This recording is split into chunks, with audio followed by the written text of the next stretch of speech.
every one of you listening to my voice. Don't be afraid. No. Be afraid. What was that? I have never seen anything like this before. What unearthly horror did that girl gaze upon? Those people were killed by something.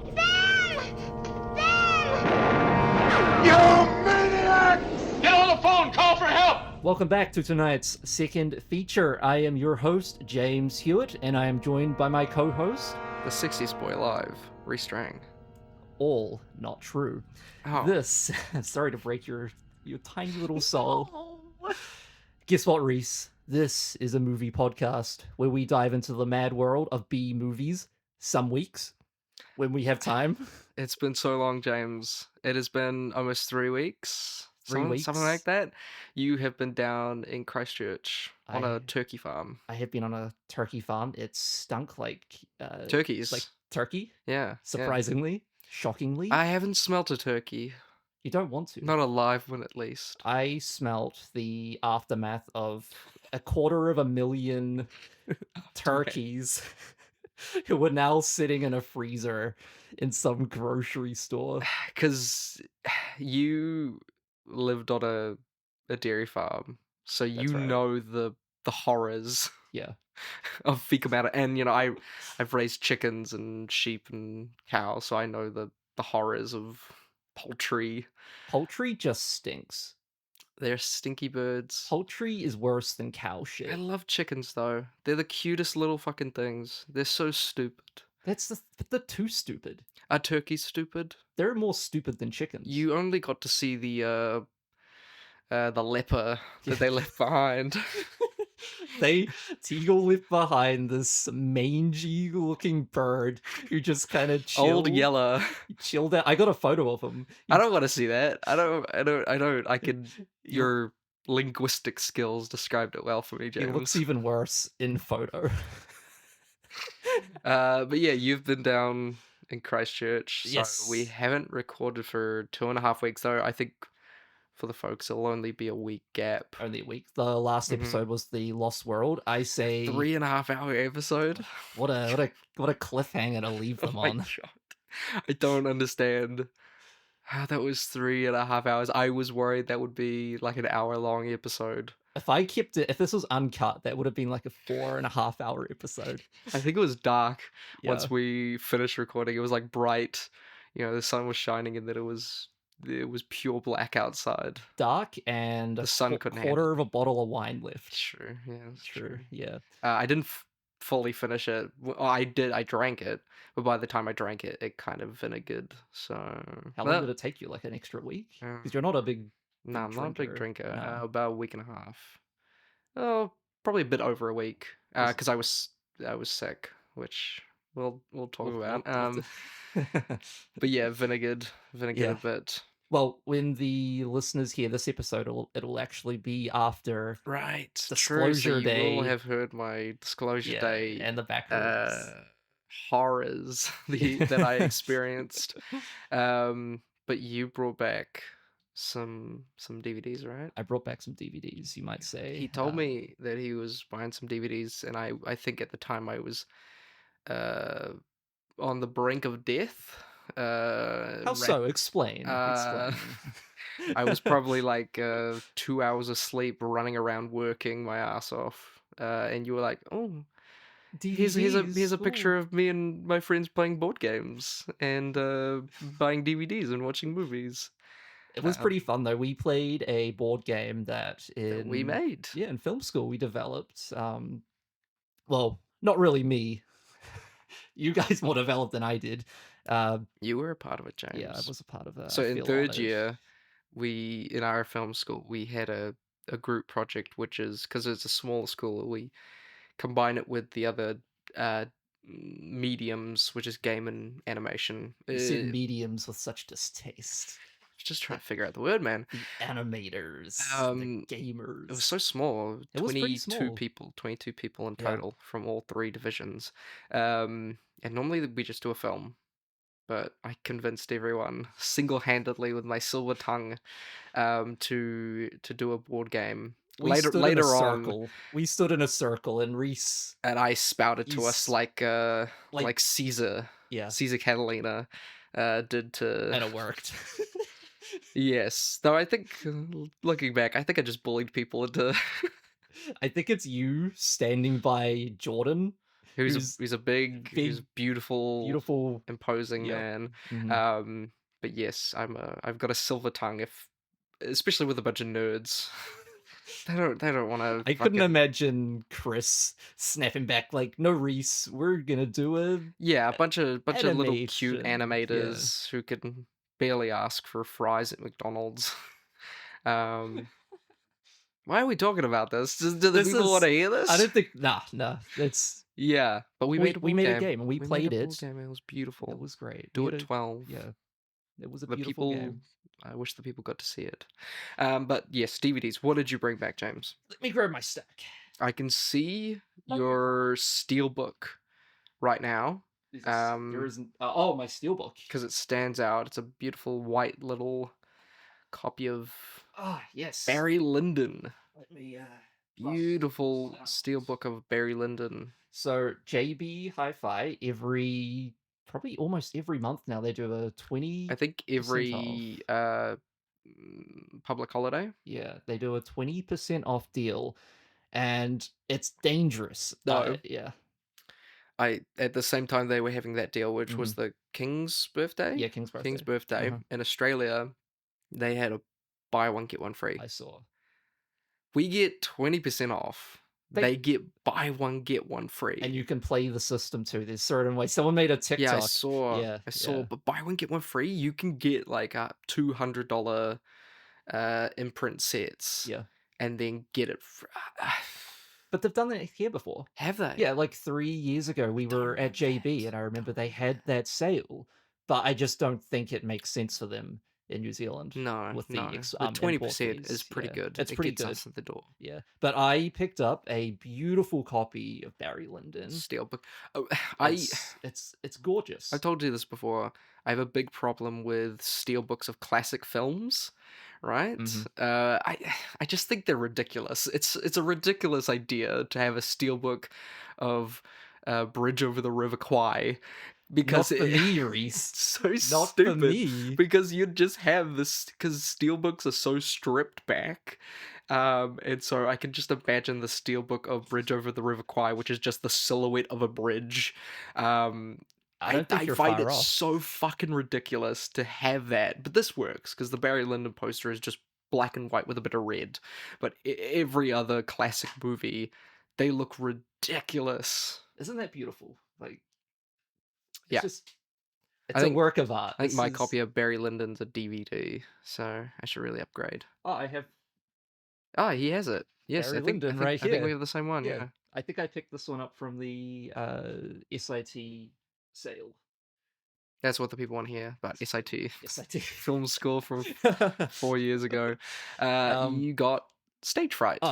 Actually, this is in reverse. I picked this up from Real Groovy when I got back to Auckland. Okay. Because I happened to be browsing. Yeah. Anyway, so Stage Fright, Hitchcock. Phantom of the Opera. The Lon Chaney, the original. 1923, I want to say. I bet 25? That is a hideous copy. I bet if you put that in the DVD player, that it would look like you are watching it on the microwave display. Yeah. Even something about the cover feels off. Like, it's horrible. His face is squished. Yeah, it's a real... it's a classic category of DVDs from back in the day. I remember very vividly my family had a DVD of Looney Tunes. Yeah. And it was just like random Looney Tunes things that this bullshit, I think probably like a Chinese company just pulled together and shat out. Yeah. And it was just a random assortment.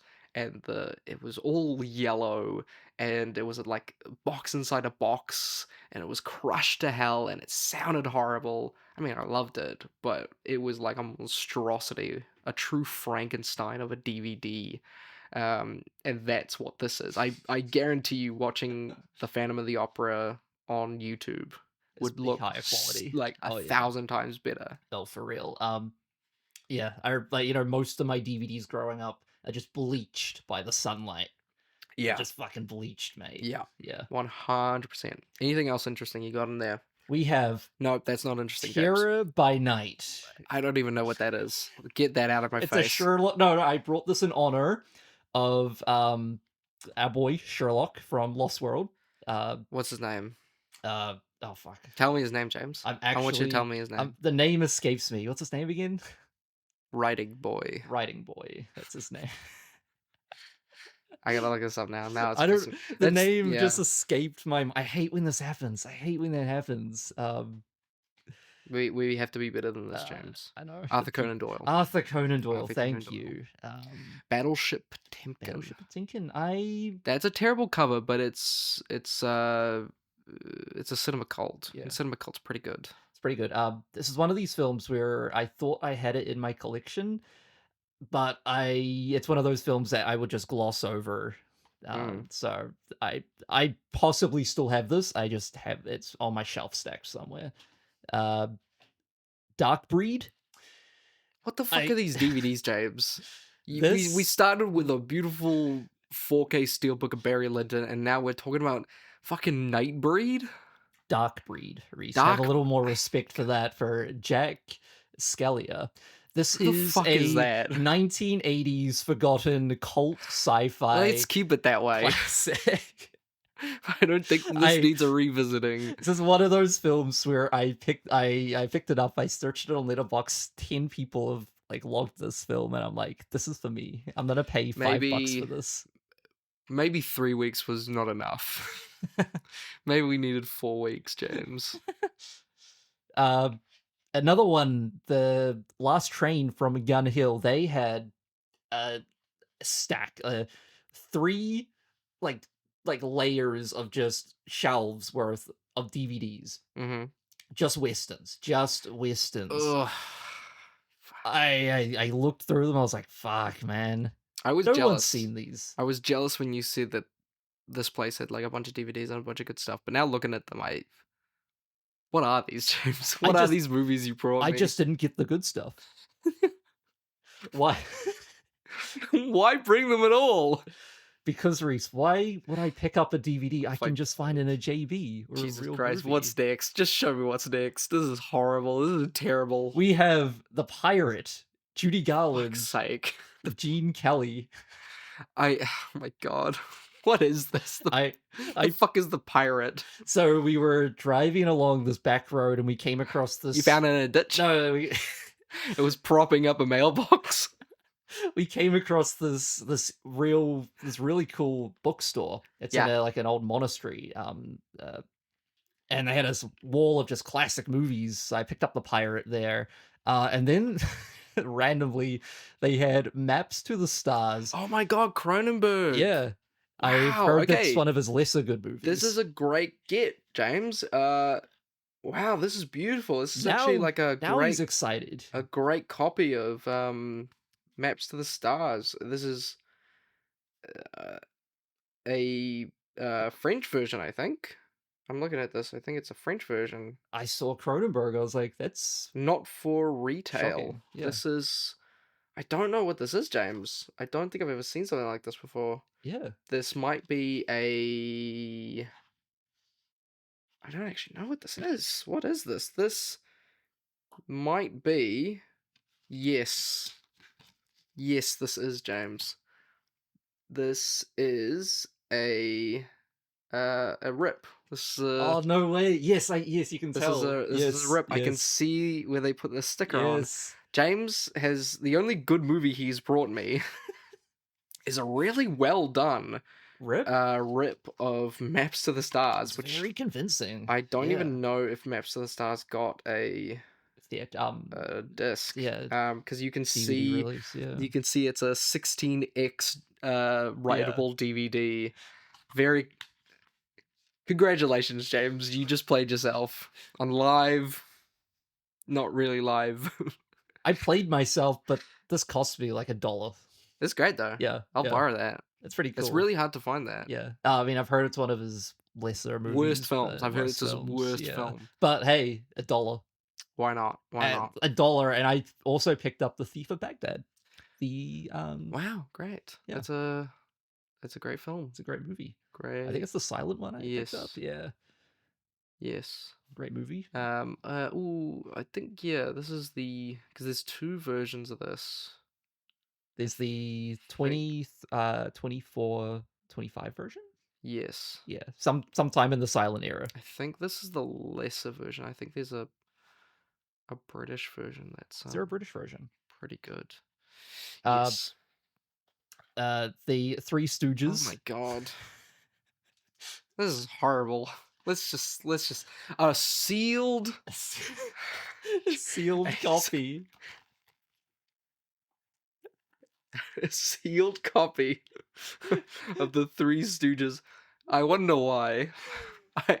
I am truly aghast why anyone would keep this sealed away. Rhys, I don't know why, but they seemed very thrilled when I cleared out like a quarter of their collection. I just can't put my finger on why. The fuck is wrong with you? Then I picked up New York Stories. Cool.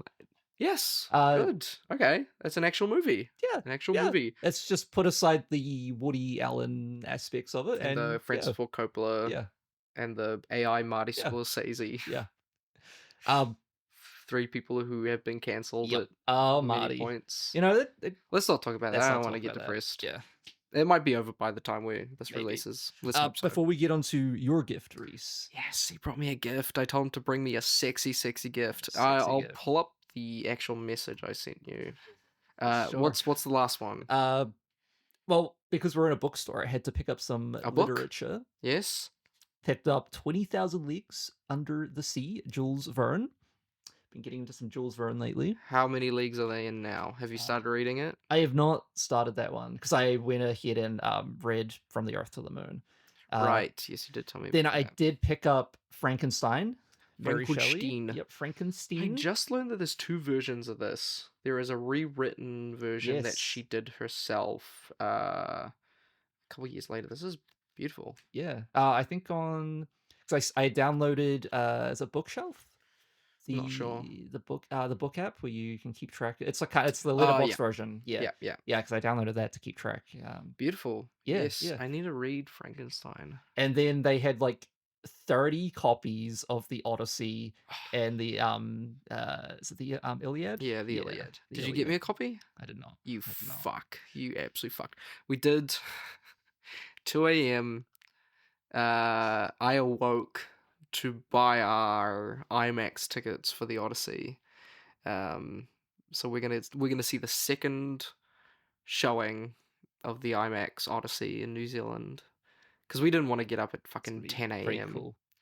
I think but I don't know. Do you want to watch the Odyssey at 10 a.m.? I don't want to watch the Odyssey at 10 a.m., mate. It's a bit lame. It's not. It's a bit lame. It's not the way to go. So we decided to get the 1 o'clock showing. Yeah, I think that's pretty good. But yes, I woke up at 2 a.m. I had work the next day at like 4. And I did not need to. Are you looking at the admits right now? I think it's I'm gonna go and look. It's about 30% sold out, which is nothing. I did not need to get up at 2 a.m. to buy these tickets. Stay tuned, guys, for our coverage of Moana. Because that comes out before the Odyssey. 1:30. Where the hell is this? No, we did not. Yeah, we did not have to get up. Yeah, even the 5 o'clock is still pretty open. Yeah. I said, James, bring me something sexy. Something sexy. What did you bring? I brought you, Rhys. Tarzan. Fuck's sake. The fuck The is Ape this? Man.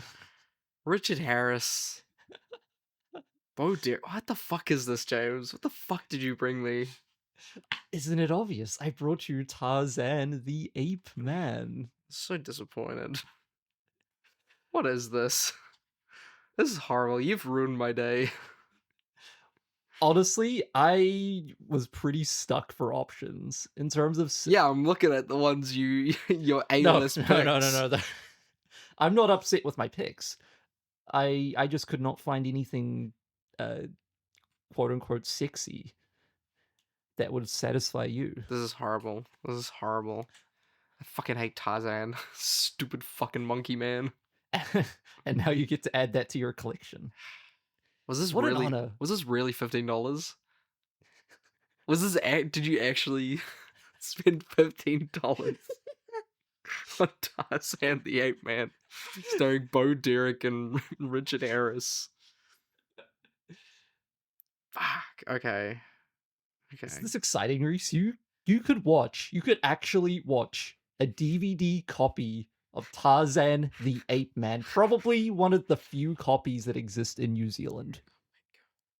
What a great movie to add to such a diverse collection you have. This is horrible. Why do you look disappointed, Rhys? You have ruined my you day. look like I took your baby and drowned it. That's it. I need to recover. I've got to open this can of zero sugar vanilla Pepsi. Okay, let's see. That clipped. That also clipped. That reminds me of that, there's this guy on TikTok, and he just records everyday sounds, like, with like a real, like he has like a vibration mic, a high quality shotgun, and he'll just, every TikTok record the most crisp ASMR of everyday life. It's actually pretty satisfying. It's pretty satisfying. You know, Rhys, I've been collecting a lot of shit, it would appear. I can see. It's right in front of me. What have you been watching? Nothing. I have been a sick dog. Let's bring up your profile. Struggling to survive. Most of it has been the Odyssey. That is really it. I don't think anything that I have watched has either been for the Odyssey or has been for last week's episode with Steven Spielberg. Right. So right. I'm like looking at it. I've got nothing. Yeah, you watched Colony. Nothing. I think we are just gonna have to move into our movie of the movie because I'm looking at this. There's nothing. There's nothing else. I've watched literally nothing. I think the people got their fix. God, they're full of bullshit. They got their bullshit fix. Let's move into today's movie, Rhys. You excited? This is the third and final silent feature. I was until you gave me that fucking Tarzan. I was really excited, but now after seeing what you picked out for me, I'm. Are my choices questionable? No, they're not questionable. They're just bad. You're gonna no doubt in my mind. Let's get into it. Okay. Your movie synopsis is: in this 1936 Russian science fiction adventure, a scientist is tired with the conservative Soviet Space Institute's techniques and builds his own spacecraft. He, along with an astronaut, embark on a mission to the moon. Okay. This is a 1936 USSR science fiction space adventure. Your director is Vasily Zhuravlyov, and he's made The Man on the Golden Horse, Black Business, and A Captain at 15. He is essentially a children's filmmaker in Russia at this time. He's mainly, his career consists mainly of educational films for kids. Is this like a Russian adaptation of Trip to the Moon? In a way, it's more of an adaptation of Woman in the Moon by Fritz Lang. Have I heard of this movie? You have not heard of this movie. Not heard of this movie. I basically got it, right? Like it's a trip to the moon sort of thing. It's essentially a trip to the moon. I don't know how you can use Letterboxd. You can use Letterboxd. I'm not gonna get that. I'm not gonna get. I've logged this movie.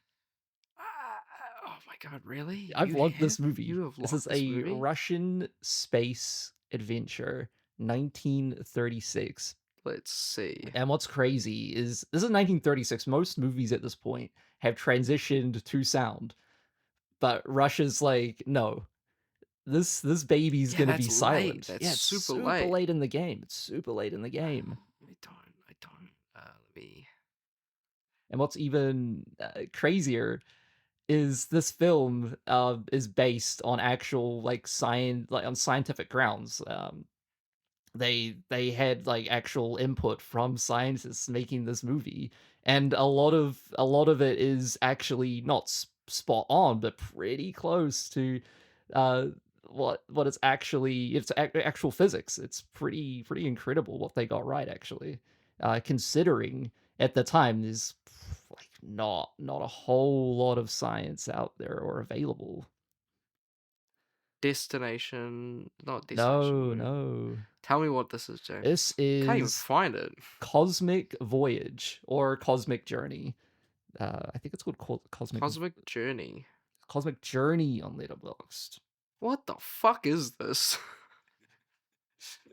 So after watching The Lost World and screaming about how this is a nothing movie for 3 hours, you decide, let's go deeper in the paint.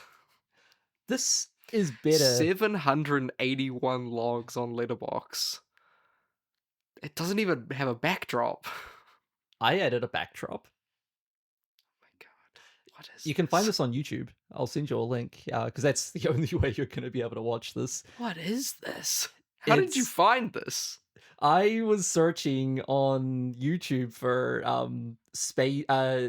silent space adventures, because I thought, well, we've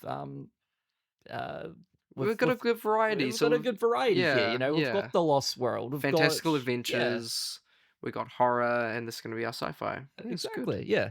But yeah, it was just I stumbled upon it, and when I was doing some research for a video essay I've been writing on space adventure in early cinema, right, and what led to so many science fiction space movies being made in the 50s. And upon that journey, I stumbled across this when someone was writing about it in some fucking deep internet journal, and I was like, what is this movie?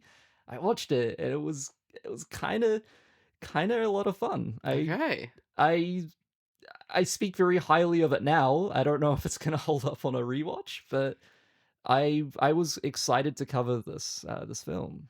I haven't watched many USSR films.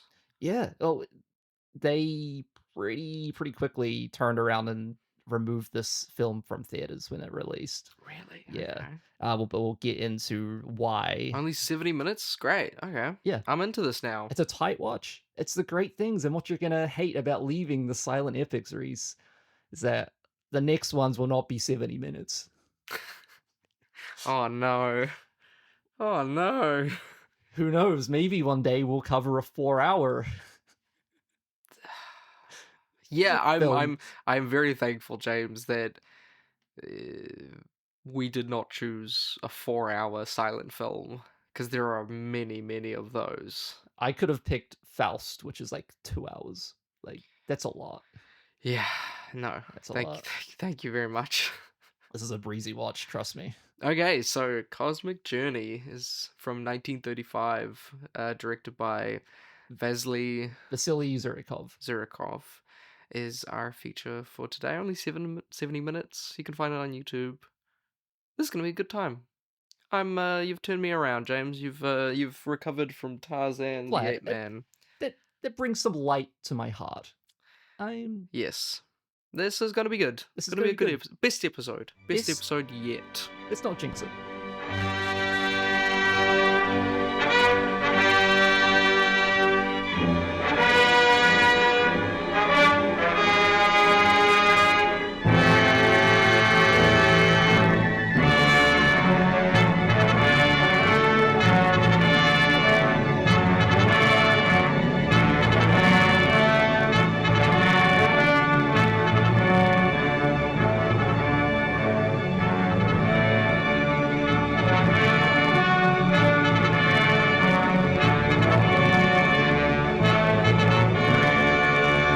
We are back from watching Cosmic Journey. Audience, before we begin talking about this movie, I'm going to take you on a cosmic journey through the beginnings of space travel in cinema.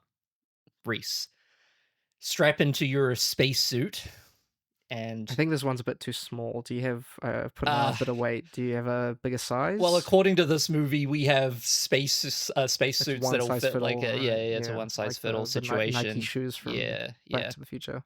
Yeah, this is something of a prelude that'll be coming a bit later. It is first important that we take a look through space travel in movies. Going back to the beginning of cinema, our fascination with space travel first caught the imagination of filmmakers at almost the beginning of the inception of motion pictures. 1901 would bring us the silent film Mr. Moon, Rhys, featuring a dancing ukulele-playing Moon Man hybrid. Okay.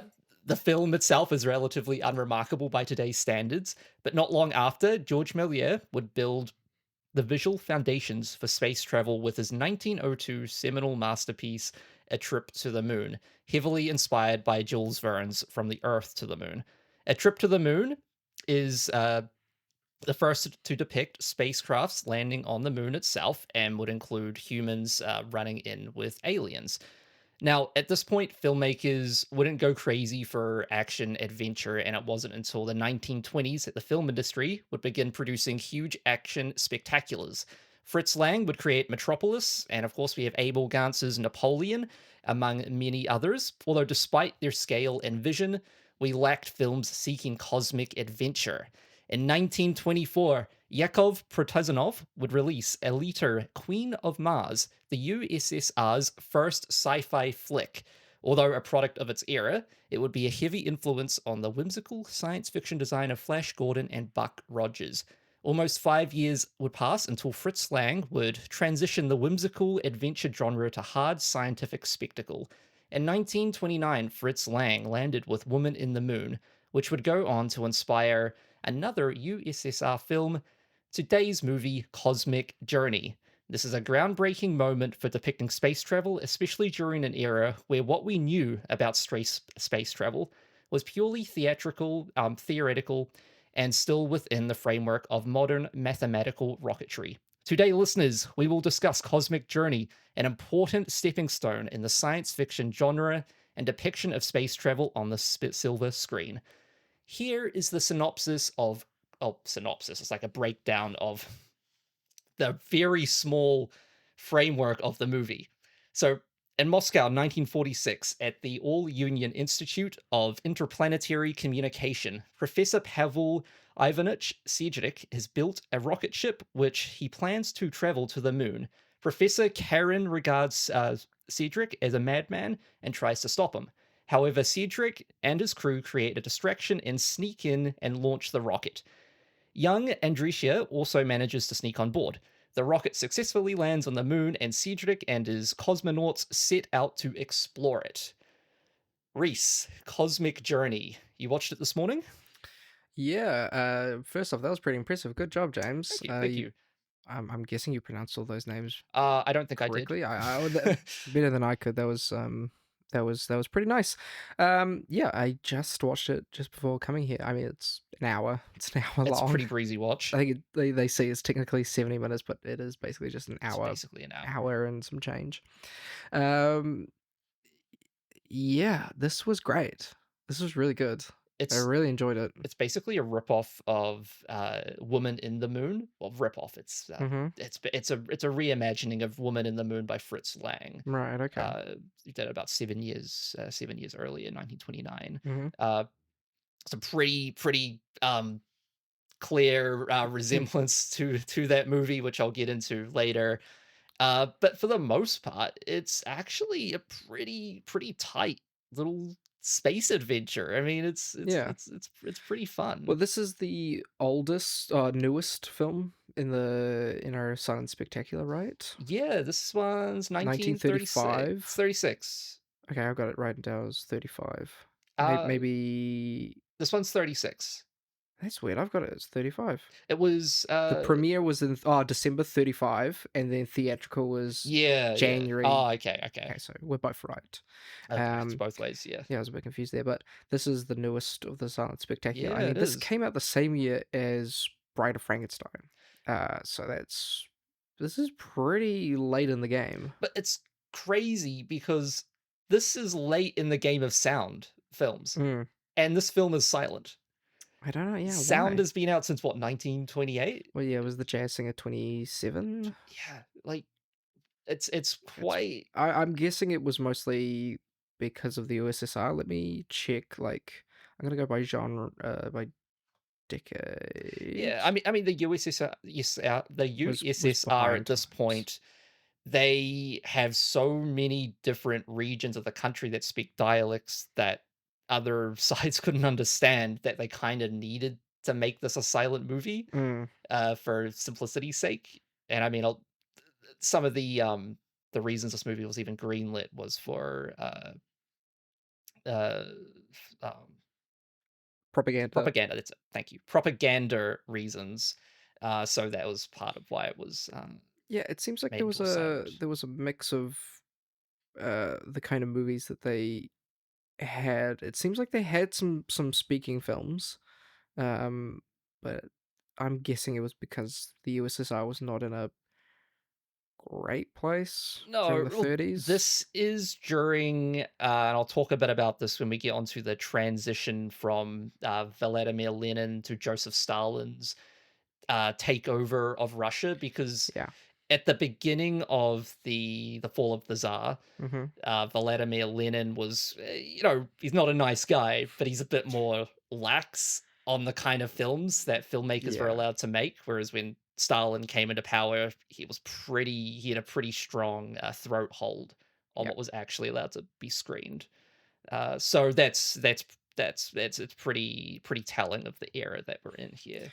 Yeah, a big point of this movie, which was surprising to me for being a USSR film, was that it is about how minorities are kind of have a strength to them that we don't give them credit for. Yes. The weakest people in this movie, and the villains in a way, are the white middle-aged men. Yes, it's kind of surprising to me, because this film is on the surface a propaganda piece, Yeah. but underneath, I really do see underlying themes of Vasily Zhuravlyov, his struggle to kind of like break free of the restraints put in place by the USSR at the time. Yeah, because the main characters are a female scientist, an older man scientist, and a little boy, which those are like old, women, young, are, it's surprising to see in this. I made a note of that there is a bunch of women in this. Yes. That aren't, their character isn't woman. Yes. They're just wandering around, just being scientists, moving like rockets and stuff, and just doing their job. And it's just like they're there. No one's commenting on it.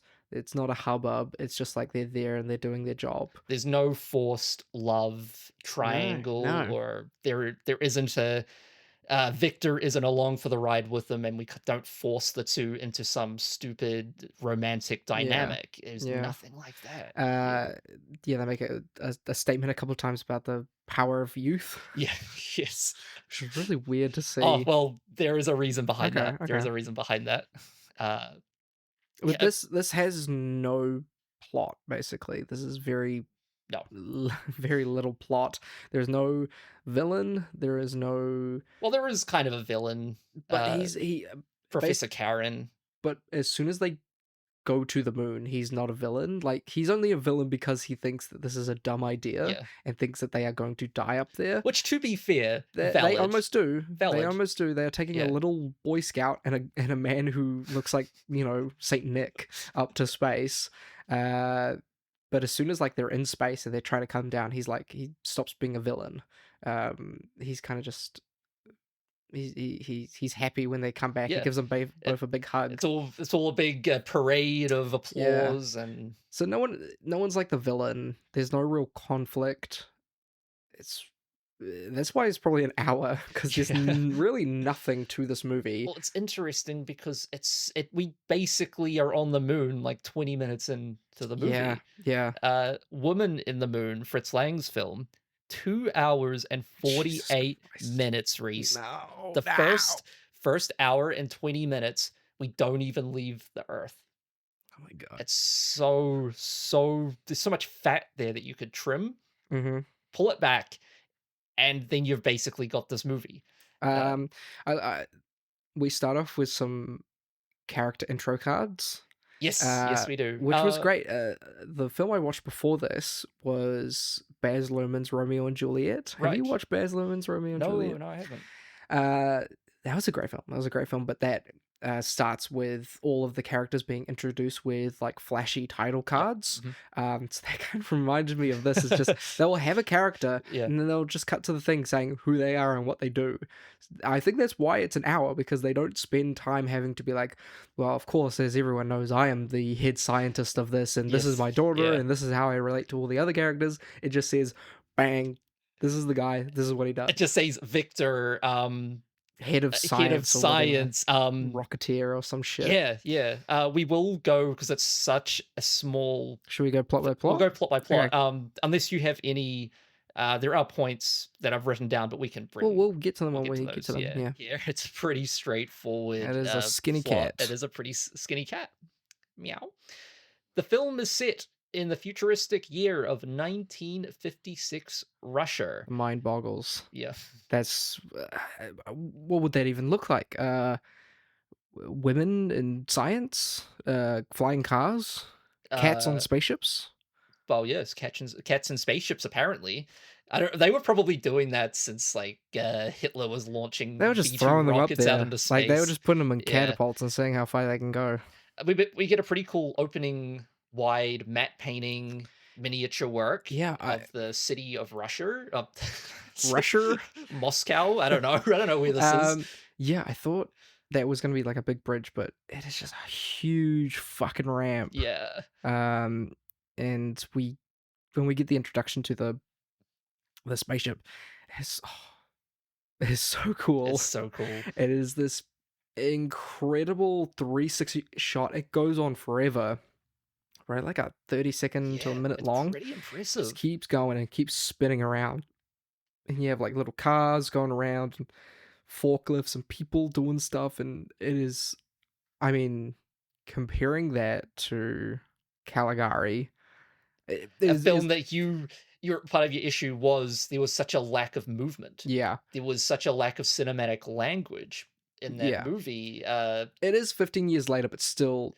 This is still a silent movie. This was shot like a real movie. Like the techniques used, or the techniques we use now. I mean, outside of it being spoken with no dialogue, there's no difference between this and any other movie that came out 10 years after. Yeah. Mm-hmm. And this was actually the last science fiction movie from, Europe and Eastern Europe until, well, actually maybe even like probably into most of the world until the 50s. Sci-fi I guess craze would just kick off in America. But we're jumping the gun a bit. We open with Marina delivering a telegram to I think it's to Victor, and we're joined with Andrisha, and the telegram is basically stating that Pavel Sijek is insane and that he must not be allowed to fly to the moon. Andrisha idolizes Pavel and shows him his little. He's a little Boy Scout. It was catapult. weird because he's dressed like an American Boy Scout. Yeah, and I was really confused. Do Boy Scouts look the same everywhere in the world? Because he had like the little ascot on, and he had the blazer. It was really odd to see just like an American Boy Scout. And later he's joined by a little parade of little kids. Kitty cosmonauts. We cut to that little girl, a bunch. And I think she's the one who says like "pow to the youth" or something. There's a lot of that in this movie. The following shots are just a series of incredible miniatures that as we just said. Cool. Really cool. These sets are incredible. And because it is just such a shitty scan, like 35mm scan or however it was shot, you can't really see the imperfections. No, you see some wires later on, but it's so brief that you don't even care. Yeah, but I mean, Russia, again, they are basically on the forefront of developing techniques we still use in cinema. They're responsible for Soviet montage.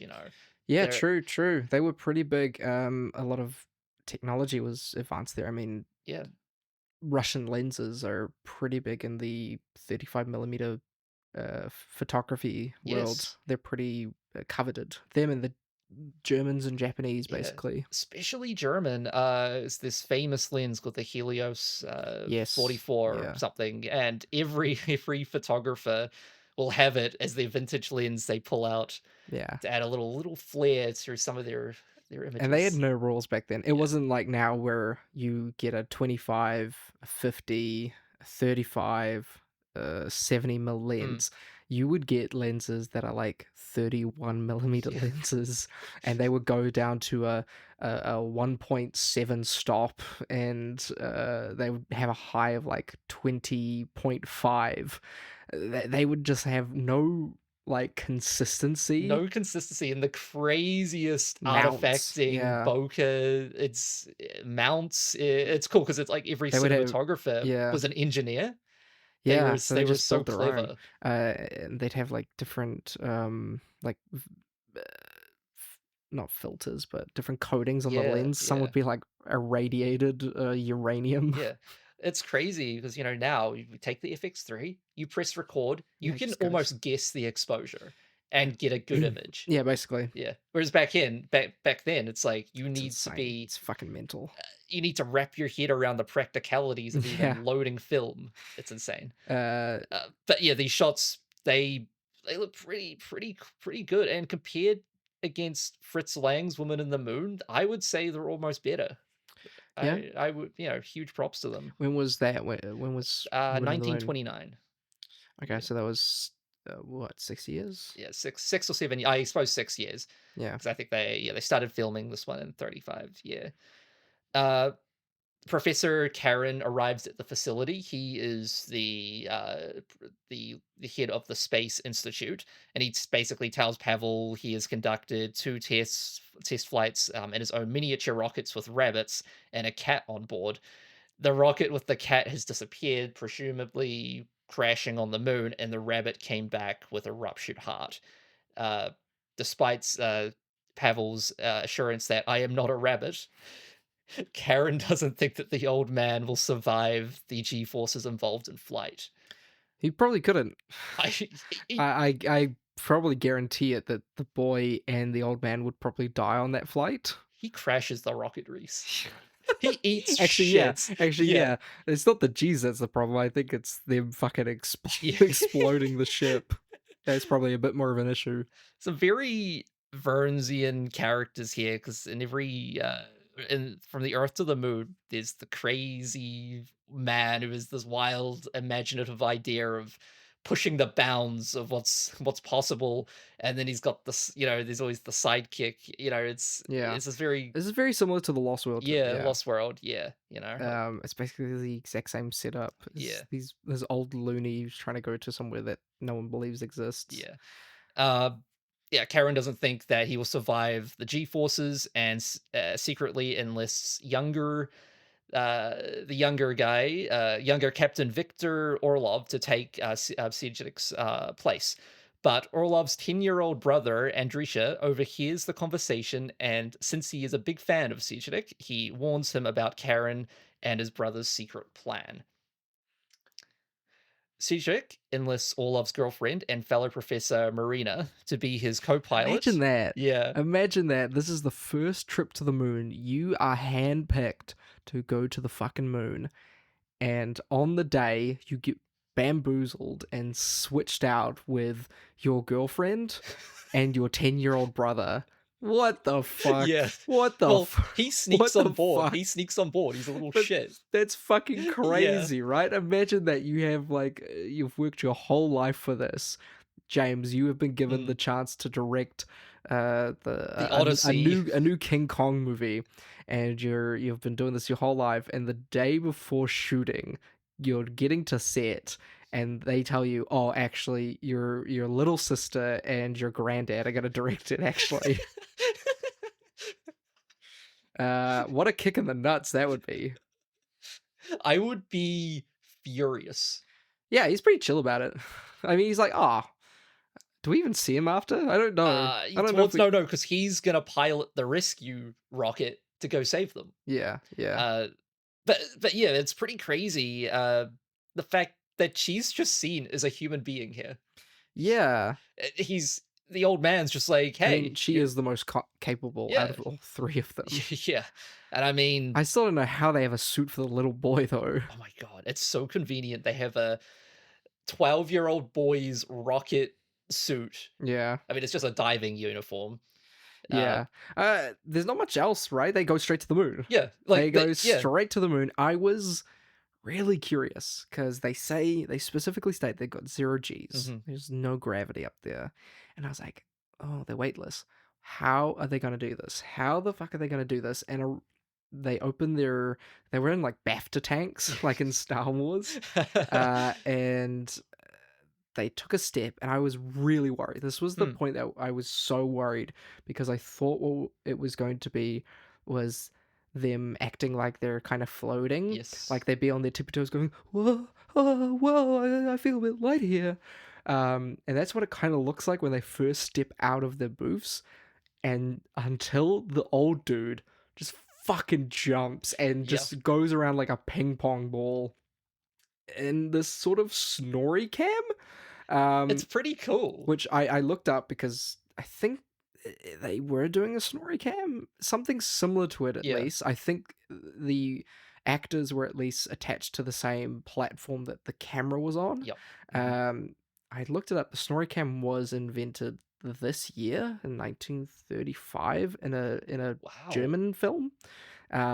So I don't know if this is a snorri cam or technically counts. The thing is, I don't know if snorri cam is an actual patented name or what the case is here, but it would have been a case of the Germans thought of it. Then I looked it up. Yeah, I did look it up, and it was like a 1936 Nazi film. So I don't know if this one counts. I'm guessing it was just a platform that the actors were standing on, but it is. It's pretty cool. I mean, it is so fucking cool. They know they're cooking, and that audiences are gonna be in awe. Because I was in awe. They hold on. They play these shots about 5 times over, and it's like incredible. a 5-minute scene. It's so cool. So they just jump and they just fly everywhere. Yep. You see it in other space movies where they have, they're basically hung up on strings. And it's a bit lame in those movies, but they go crazy in this. Ham. When they jump, they fly like a fucking bullet. It's pretty cool. Bounce everywhere. I felt like I was flying. It was so cool. There's a beautiful shot. I don't know how they did it. I wondered if they had a rotating set like Inception, because they have a shot where I think it's the woman is spinning, but the fuselage or the spaceship is spinning in the opposite direction, and I think that they have maybe it was the camera that was spinning or something, but the lights was. I'll pull it up so that James can tell me that I'm wrong. Well, it's funny you bring that up. I've tried to find BTS photos of this film, of the making of this BTS film. Army behind the scenes. So I've tried to dig for information. There's just nothing out there. The thing with these Russian movies is there is no record of these even being made. If this film was to be burnt, no one would hear about this. No one would know this film I've even never existed. heard of this film before. Pavel did forget his warm little boots. His wife is running to the rocket. My husband forgot his boots. He's going to be so cold up in the atmosphere. So that was fun. Okay, I think I found it. Let me see. They got like POV camera. Oh my god, yeah. I'll see if I can. I'll turn this around to show James. Oh yes, I do remember that. I don't, because I think play it. I think the lights are spinning, and the camera's sort of spinning too. But it looks like the whole ship is spinning. It could be a rotating set. I think it's the lights are spinning, and then the camera is also sort of spinning. It could also be part of the set is rotating. True. That could be. But that's insane. That is so cool. That's so cool. That is so fucking cool. This felt like Mission Impossible. Yeah. Because they were just, the whole point of this movie is just these scenes where they're just doing the craziest shit. The whole point of this movie is to give people a sense of wonder and enjoyment of what the possibilities could be if we just keep pushing science and get to space. Well, that was basically what The Lost World was too, right? The whole point was the movie was terrible, but you're there for the dinosaur action scenes. But this is actually good. Yeah. They don't faff about. When I get to him soon, Konstantin Tsiolkovsky, he is considered like the father of rocket science. He had this crazy vision, and to be fair, it's actually almost become reality. This crazy vision of a utopia built in space and on the moon, and in a crazy way, we're almost there, I guess. But yeah, he really wanted this movie to give the audience a sense of how cool it's just going to be if we can. It is so fucking cool. Just travel to space. And then it doesn't even end there. I thought, okay, as soon as they get to the moon, it's gonna tank a bit. You know, we're gonna have some. Every fucking movie like this that's a bit on the lesser, cheaper side, they just have, back screens, miniatures, and the most you'll get is a miniature with a back painting with little figurines at the bottom. But we get one of the coolest things I've seen, which is little stop motion astronauts jumping around craters of the moon. It was so cool. It's so well composited and done. It's so realistic. There's also puppetry involved there. It's crazy. It was so good. And it blew my mind because you don't really see human stop motion. I think because it's so hard. It's easier with dinosaurs and with skeletons and monsters to get stop motion to work because it's already a bit unreal. But to see humans done in stop motion, and it looks so good. The animator behind this, he's kind of like a hidden legend in a way. He's kind of the person that who's this incredible artist, but they never read like popular culture. I'm guessing because it was Russia, because right after this is World War II, and then Russia becomes the big enemy. So I'm guessing most of the stuff I'm guessing was only seen in America in the 50s, maybe the 60s. I mean, a lot of it was 60s. Lost, probably lost. But this is incredible stuff I've never seen before. I was so shocked when I watched this the first time. I thought to myself, how is this not a movie that is recommended? I'm currently looking at a shot that is just pushing up from a gully, like a little cavern, pushing upwards, and to mimic the sense of like a camera floating massive amount of distance, they're taking the set and pulling it apart as if it is what's the term, a parallax, like it's a kind parallax view, like what they do when they do stop motion with parallax, yeah. And so like they split open and you can see Earth in the background, and they just it's really so cool. It's really clever. It is so amazing. And again, this is at a time where this shit hasn't really been done before, or I've never seen this before. Yeah, it's crazy. I have never like, even in the 60s and the 50s, most of it would just be reverse screen. I mean, I've watched a lot of just trash science fiction Western films from America, and a lot of them, the effects don't even come close to what they've done here. This is, I'm just watching it now, and it's just so cool. It's so cool. They put, to make sure that they've been seen by Earth, they empty a couple bags of limestone. Yes. Which Yes. The moon is white. We all know this. It's like a very pale white, and so their idea is to put down limestone so that it feels like you can see the Great Wall of China from space sort of thing. You cut back to the USSR where a guy with a telescope is like, "Ooh, there they are," and they write their way of signing to the USSR that they're alive is by writing in limestone USSR. They put CCCP. So, why? Like, that's the stupid, like, who else would it be? Yeah. Like, well, we don't know which astronauts have made it to the moon. You think about this.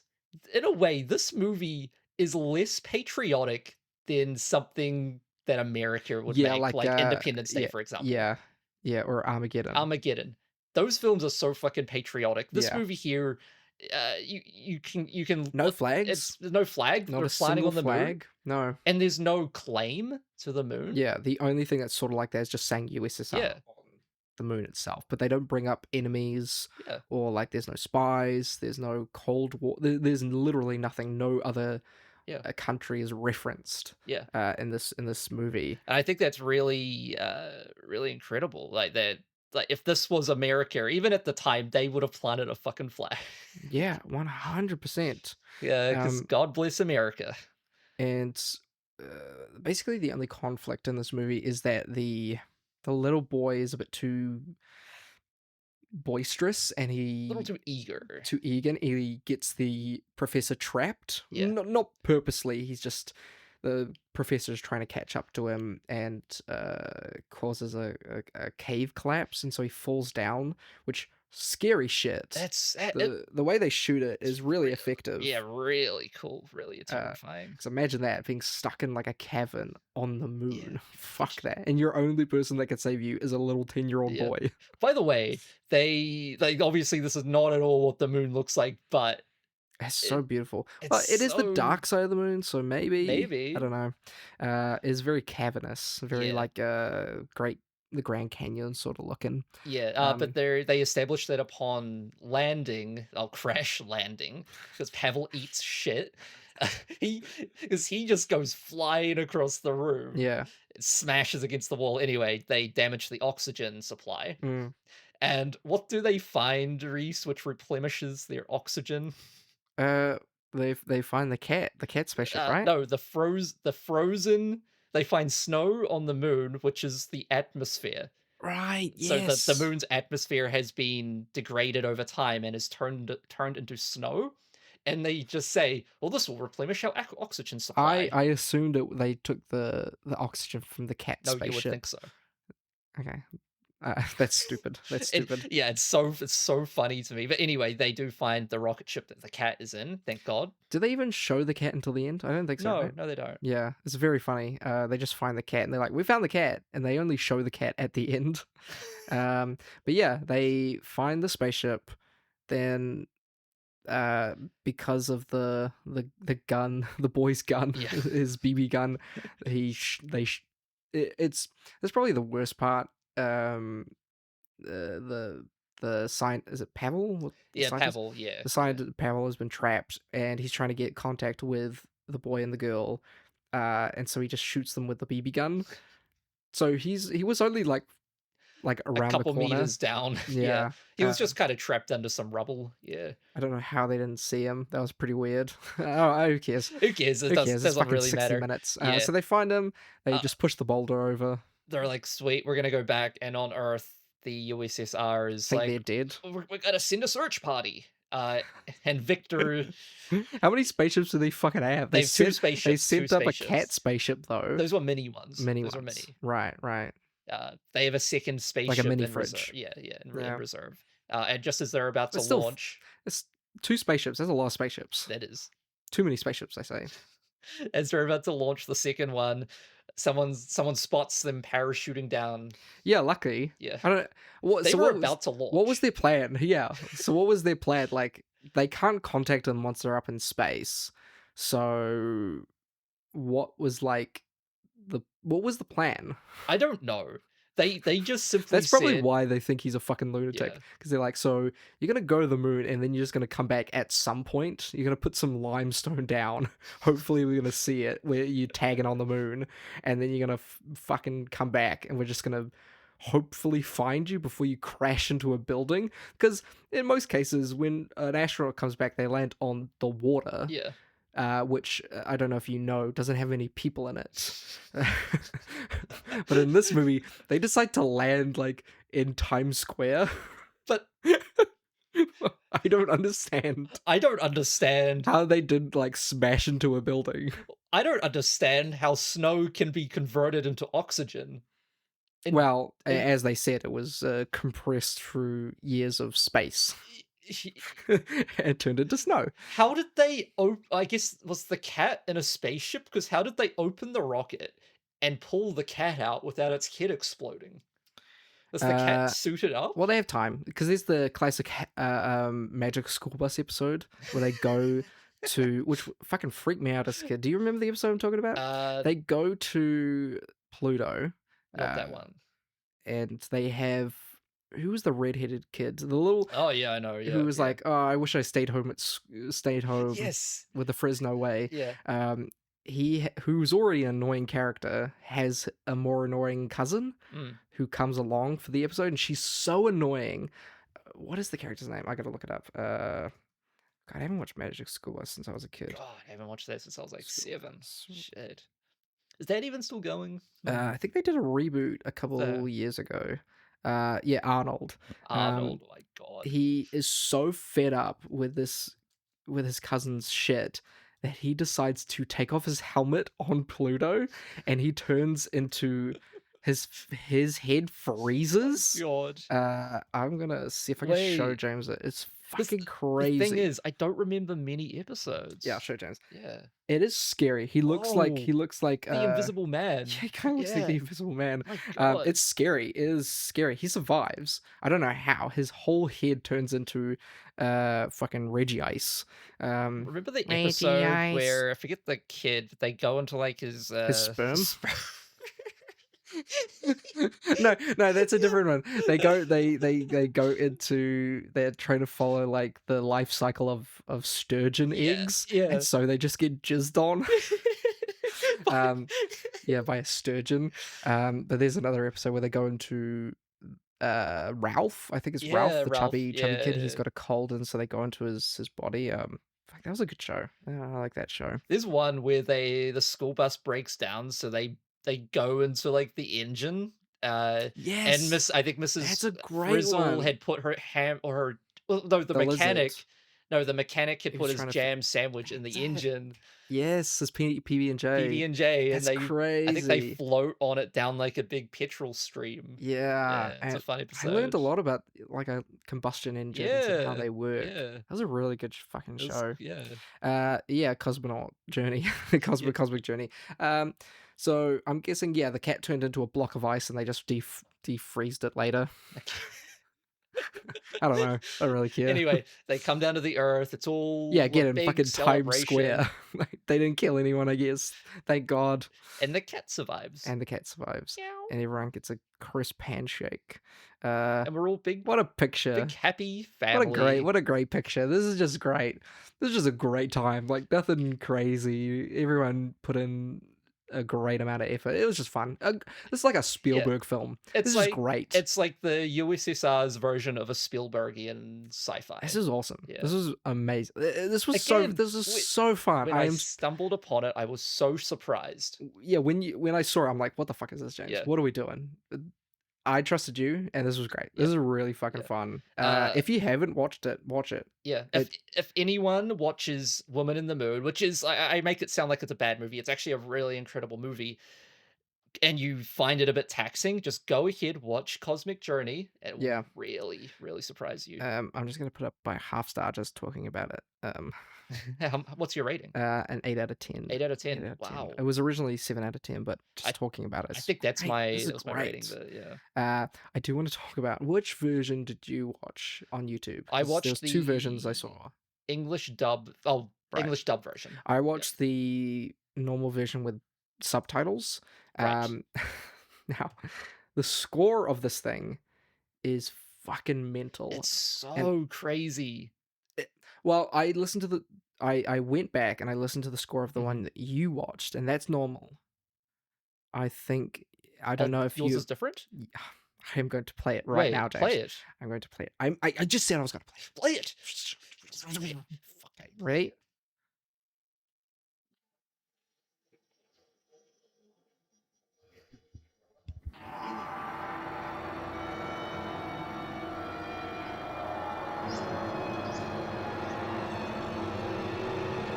Is this a John Carpenter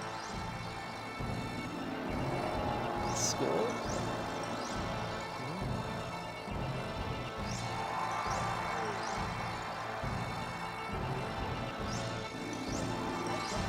Someone was on the LSD when they put this together.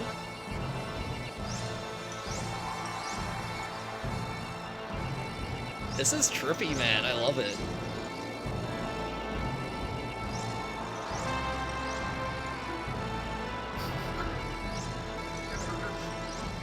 This is the craziest shit. That's crazy. I thought the score for the version I watched was cool. I need to find who did the score for this. Yeah. This was the craziest fucking shit I imagine because seen. there's multiple versions with a different score. I'm assuming they were added in a bit later. Oh, definitely.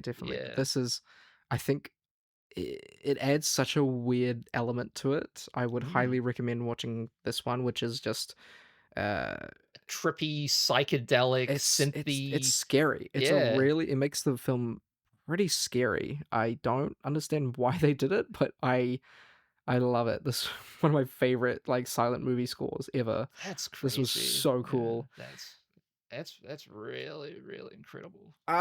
There's not much to say about this. This was incredible. This was so good. This is everything I wanted The Lost World to be. Yeah. This fucking kicks The Lost World in the butt. It takes its lunch money. And it's a shorter runtime. It's so fucking cool. It's so tight. They don't disappoint. They tell you it's a movie about cosmic adventure. We fucking get that. Yeah. It's got you don't even need to like read it. Yeah. Put it on the background, listen to that crazy score, and look up occasionally and see the craziest fucking shit you've ever seen. It's got a wild, eccentric, adventure-seeking, crazed man. Yeah. Who's just so over the top and melodramatic. This was a great end when to I the Silent Spectacular. When I set out to top off Silent Spectacular, I was like, do I do this movie? Don't I do this movie? Because I was originally going to do a longer film, like Woman in the Moon, but I'm glad No, this was perfect. Yeah. Before we get on to I'm going to cover the evolution of early Russian cinema. Okay. Do we want to take a break and talk the Odyssey? The Odyssey. Maybe. Ulysses.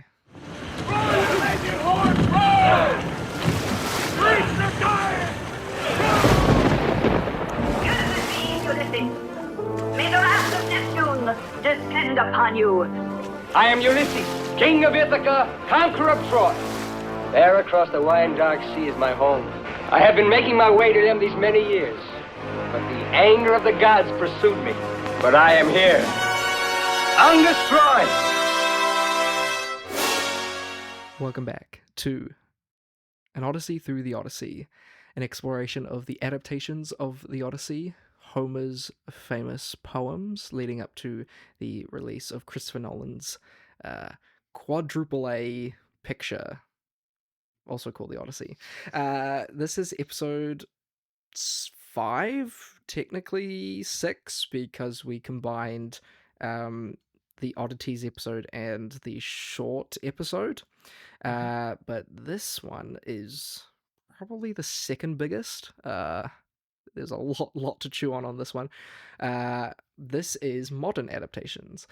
When I say modern adaptations, basically that means anything after the 80s. Basically everything from the 90s upwards. And these are some of the big boys. These are the last big adaptations that I had to watch. before like clicking off some of the smaller films in the corner. The big one in this is the miniseries, The Odyssey. Surprise, I know. Get that surprised look off your face, James. I know you're so shocked. I'm in shock. God, why is your Wi-Fi being crap, James? Sorry. What the fuck is going on? We will stop the Odyssey. Oh my god, what is happening? Actually, I could just look at it here. 1997's The Odyssey. I am Odysseus, and this is my story. Here before the gods and your own people! My brave Odysseus, your destiny is to do battle. Do you see? I conquered Troy! You forget, a man is nothing without the gods. For your arrogance, you will drift on my sea for an eternity. Is a TV miniseries. This was a bit over 3 hours. This is probably the most famous adaptation of the Odyssey.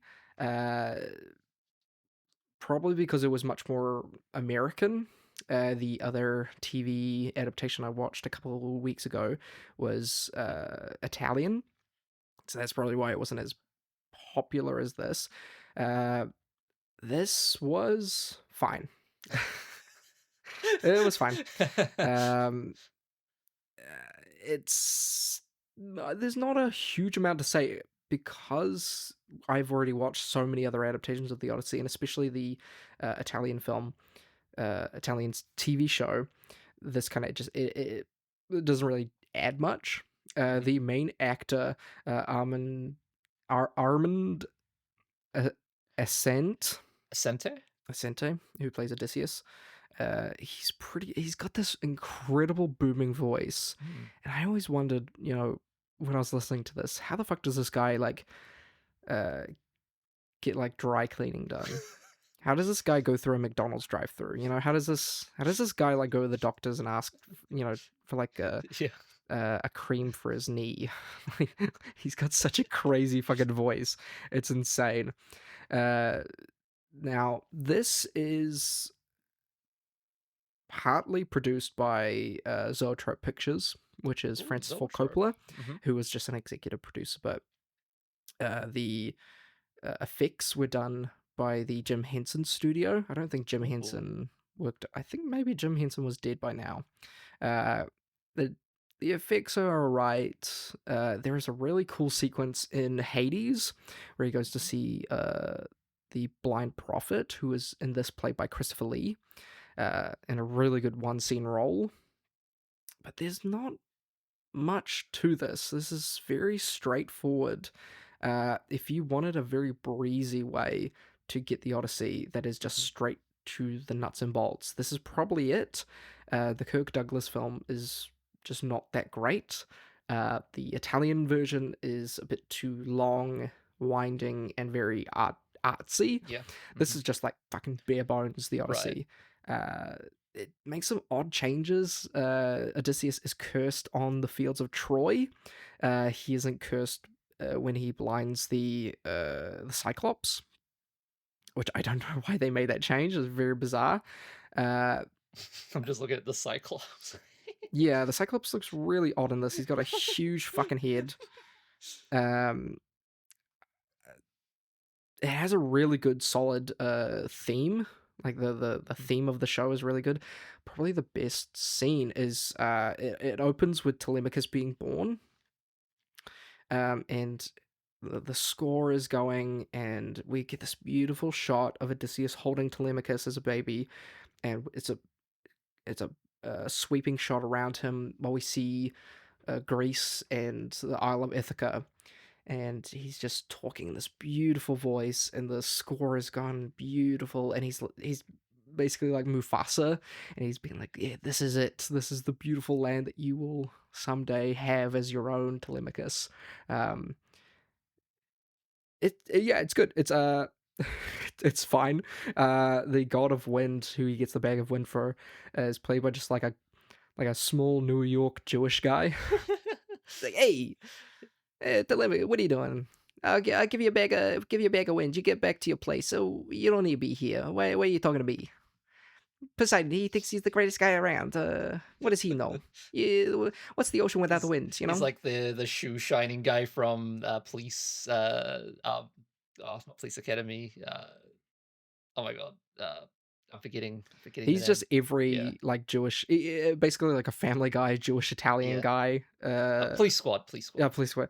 Yeah, Jewish New York guy. Yeah, that was pretty fun. I don't know why they put that in. A lot of Hermes, my boy Hermes, who is probably the second most prominent god in the Odyssey. It's probably Athena, Hermes, and then Poseidon. So we get a lot of my boy Hermes in there, so shout out Hermes. It was fun. It was good. If this would be the one I would recommend to people if they want to go see something before the actual Odyssey. Then we got Calypso. Why did I watch this? I didn't need to. It's a 2019 film about a man stuck in Calypso's island. It was lame. It was shot like shit. It was something that they would play at Trashathon. Nothing really crazy. I did watch Odysseus and the Isle of the Mist, which is the only, I think, really the only Odyssey film that isn't based off the Odyssey. Because this is just an original story. They wash ashore this island, which has like a bunch of vampires on it, and they just fight some vampires. It's pretty weird. One thing about this one is that Homer is a part of the Odysseus crew. So I don't know why they made that change. He is one of the main characters. The main character is Odysseus, and then it's Homer as like a young kid. It was so bizarre. I don't even know. And then we have the two sort of big modern ones. Ulysses Gaze. Have you watched Ulysses Gaze? I've not watched Ulysses Gaze. Ulysses Gaze, if I want to let me find it. Stars Harvey Keitel. I watched this ages ago. Now this is probably just a distant adaptation of it. It is about Harvey Keitel is trying to find old films from Europe, from a European country while it's in the midst of a war. And so it's Harvey Keitel going through war-torn Europe trying to find these old films. And everywhere he goes, people are looking at him being like, wait, so you traveled across these war-torn countries for movies? And he's like, yeah, that's why I'm here. Did you watch this like a year ago or something? And I watched this ages ago. Tell me about it. Yes, because I remember I wanted to watch a film from every country in the world. Yeah. This was the first one I watched, a part of that. I gave up pretty quickly on that. This was really good. This was like an actual movie. Basically not the Odyssey, it's just the Odyssey in essence of a man going on a great adventure to find something. But it's about movies, and we love movies here. Now, what is the most famous adaptation of the Odyssey? What immediately comes to your mind, James? The most famous adaptation of the Odyssey? You have a copy of it. I have a copy of it? Yeah. Big directors. You're one of your favorite directors. One of my favorite directors? Two brothers. Oh, did you watch Oh Brother, Where Art Thou? Oh Brother, Where Art Thou? You work for the railroad, Grandpa? I work for no man. Got a name, do you? I have no name. Well, that right there may be the reason you've had difficulty finding gainful employment. You see, in the mart of competitive commerce... You seek a great fortune. You three who are nigh in chain. You will find a fortune. Though it will not be the fortune you seek. But first you must travel a long and difficult road. I did not rewatch this for this because I watched it like a month ago. there's not much to say. This is not an Odyssey adaptation. No. The Coen brothers have stated this so many times. They didn't even read the Odyssey when doing this. Not that they're not well-read people. I think Joel Coen is like a maniac for poems and shit. I've heard that while Joel Coen was about to marry, I think, Frances McDormand, that they would just sit in their room and speak poetry to each other until the sun rises, which is very beautiful. That's so beautiful. I mean, I would kind of create psychotic. Well, you know, they're artists. They're autistic artists. Yeah. But Oh Brother, Where Art Thou is nowhere close to the Odyssey. Not even like anywhere. Like the SpongeBob movie is closer to the Odyssey than Oh Brother, Where Art Thou. Really good pick. I watched this on Christmas like 2 years ago. Yeah, like I can't even think of the connections to the Odyssey in this. There is so little. Yeah. John Goodman plays a guy who has an eye patch, so he's technically the Cyclops, but John Goodman beats them up in Oh Brother, where as in the Odyssey they blind him, so I don't know why Joel and Ethan Coen decided to just make this the Odyssey. They never read it, and they made a point of not reading it because they kind of wanted to make a movie based off the feeling, which they've done this in the past. It's a very Coen film to like do. Fargo, they said was based off a real event, which it wasn't. Nope. And I think I forget, maybe it was Fargo, but they said that someone else wrote it, and that person that did not exist won the Oscar, and so they had to get up and accept the award on behalf of this person they made up because they wrote the script for like no reason. Yeah, it's such a Coen thing. Yeah, the Coens are fucking nutcases. Yeah. I mean, there's not much to talk about. It was a great film. Yeah. Nothing really to do with the Odyssey. Now,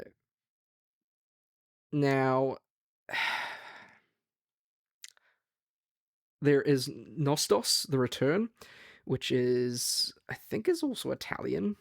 Sounds I watched a fucking ton of movies this week trying to get through these. It was a real struggle.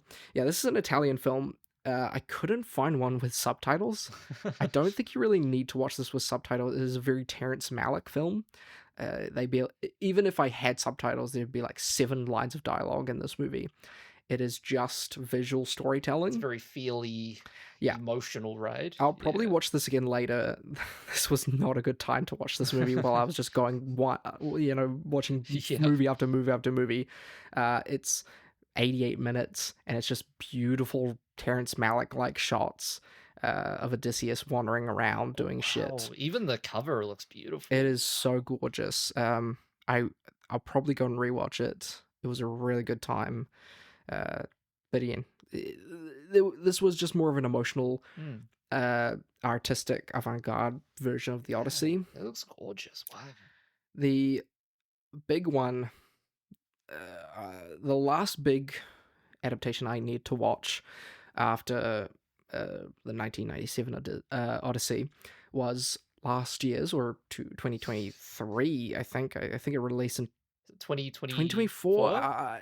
On Neon they said it was 2023, I think. Oh, right. I think it was a case where they released it and then it took it's like an Obsession case where technically it was I think in New Zealand we got it in 2025. I think we got it last year. This sucked. Is it The Return? Yes, it's The Return. The Return. Yeah. This movie sucked. This was terrible. I fucking hated this movie.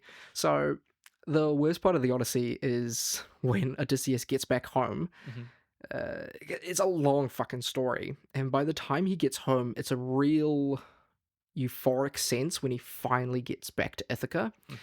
And the worst part of the Odyssey is that there's like 7 more chapters before he actually finally gets home. Oh goody, and it's warming up. So fucking boring. Like literally, he wakes up on Ithaca, and then there's a bunch of bullshit. Then he kills the suitors, and then it's the end.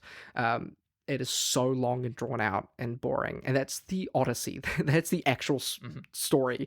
This does it and stretches it out to almost 2 hours. Nothing fucking happens in this movie. It is so fucking lame.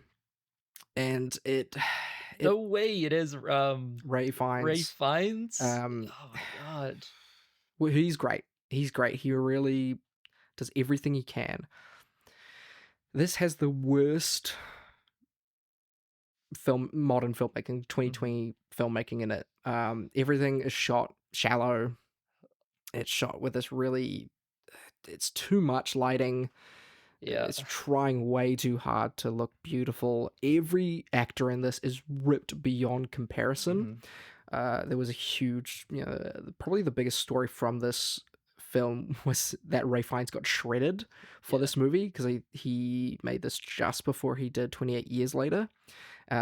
So he is shredded in this movie, and every one of the suitors are shredded, but they're modern shredded, so they look like people that are on steroids and that do TikTok workouts and starve themselves like Hugh Jackman style. It's kind of like in the Avengers, everyone's so Paul Rudd ripped. style, where they're all ripped for some reason. Unbelievably ripped. I hated it because I've watched so many other adaptations, and in every one of them, the strongest person is just a big fucking dude.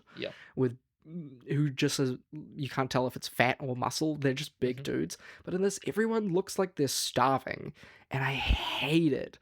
And all the suitors have like modern haircuts. The guy had one guy had like a fade. He had a fade on his hair. I'm like, what the fuck is this? This is insane. And I'm sure the other films from the 80s and 90s and 70s also have that to an extent, but you can look at this and you're like, these are just modern people. I don't get the feeling that they are from that decade. It's a trend, right, at the moment. Well, not a trend, but it's a thing where they will get real muscular and they'll dehydrate themselves before they shoot. Right. To get the six pack. They look disgusting. They look disgusting, and it doesn't feel correct.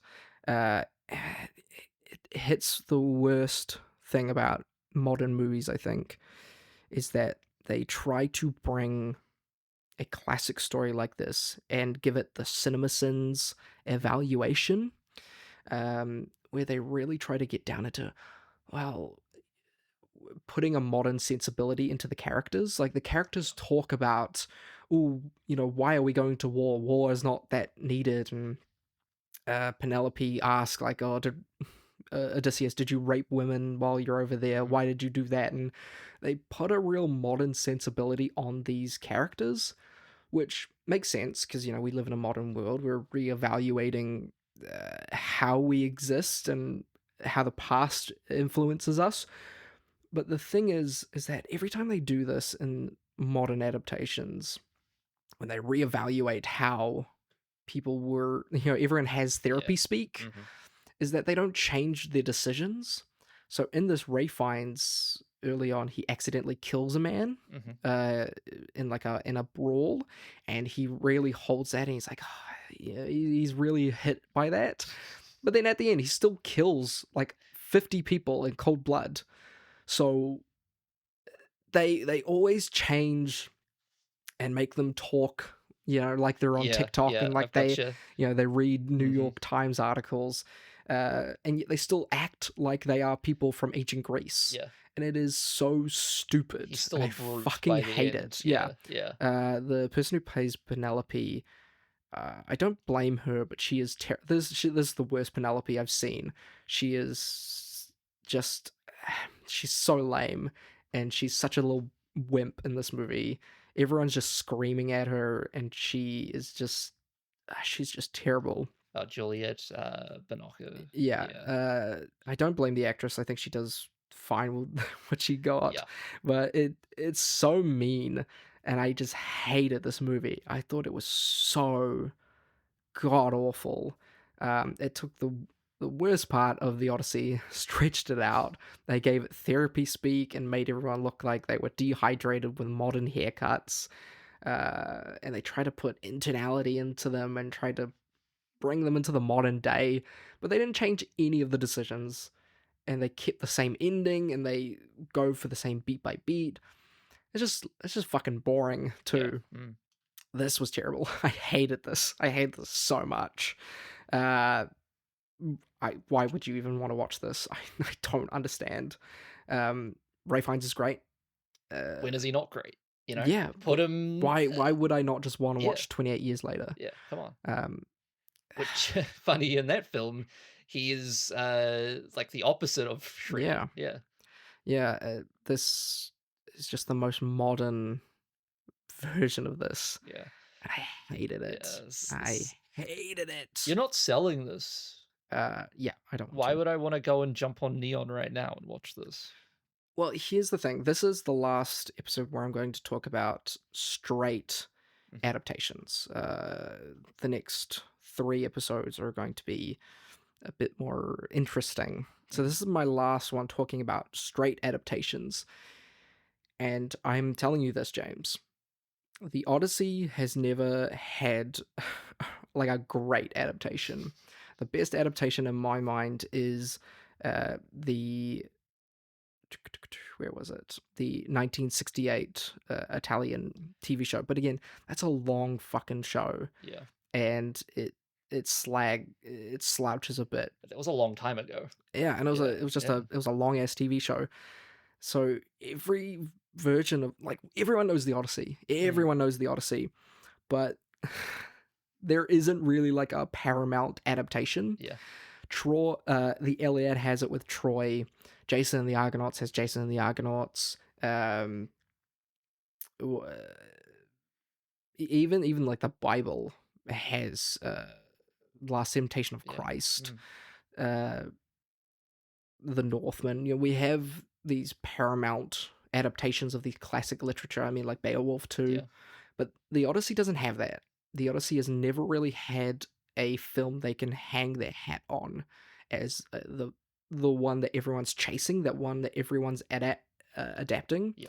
That's why every single version of the Odyssey that I've watched is so different, but also basically the same. It's because they have directors who chip and choose different parts of the story, but not really for a reason. The Return and the 60s 68 version are the only real adaptations that really consider why they're making an Odyssey adaptation.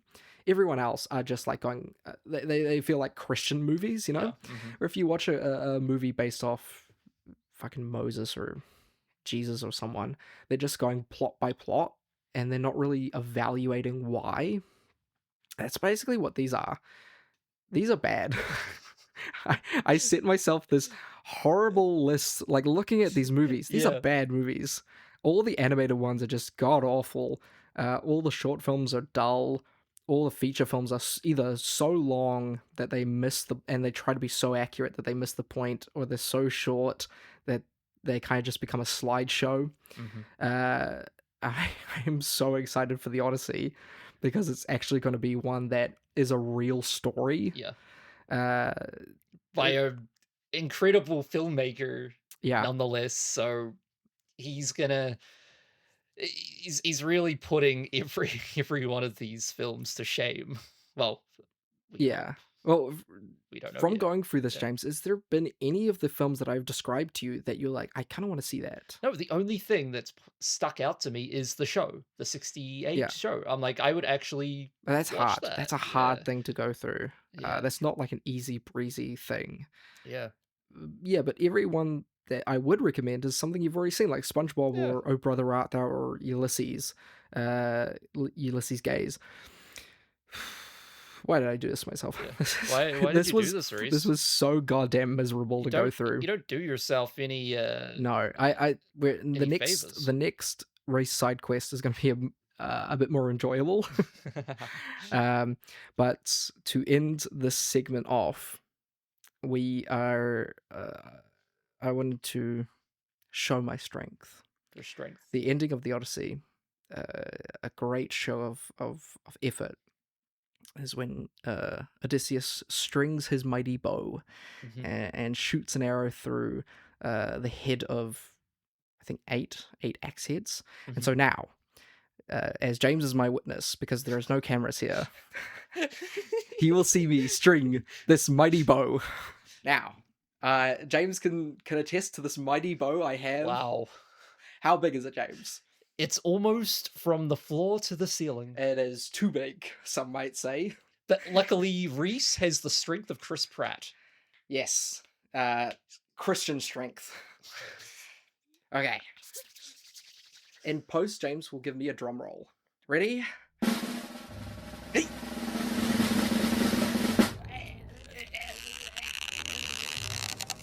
Pretty pathetic attempt, guys. Oh, fuck this. Did you not use that Snap Fitness ticket I gave you? Oh my god. I'll give it another shot. I'll give it one more shot. How close was I? It was miles. Shut the fuck up. Okay. Rhys, we believe in you. The people are behind you. Okay. I got this. May Zeus be on my side. God give him strength. Veins are popping, guys. Skin's turning red. Okay. Fuck it. I don't think Zeus was on your side this time, Rhys. I didn't want Ithaca anyway. I didn't want 50-year-old Anne Hathaway. Fuck that. Fucking bullshit. That was rigged. But how close was I? From a scale of Ulysses to a cat. To a cat. A cat fetus. Okay. That's what okay. Try harder next time, Rhys. Try harder next time. Okay, well, you try then. Maybe you'll actually use that gym membership. Okay, James, here you go. I got you. James is going to give it a shot, okay? So let's see how fucking easy this is for James. Okay? Drum roll, please.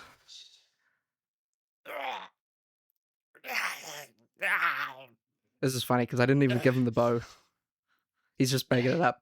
He's just lying. Okay, actually give me the bow this time. Okay, here's the real bow. Okay, here's the real bow. Here's the real bow. I didn't give him the bow last time. James, cue the triumphant horns, music, the choirs. The choirs, the crowd, the Olympians, on the Olympians are watching from Mount Olympus. Watch the sun beautifully rising behind Terrence me. Malick style, yes, yep. Yeah, okay, absolutely beautiful. One final time. Drum roll, please. God, he's doing it.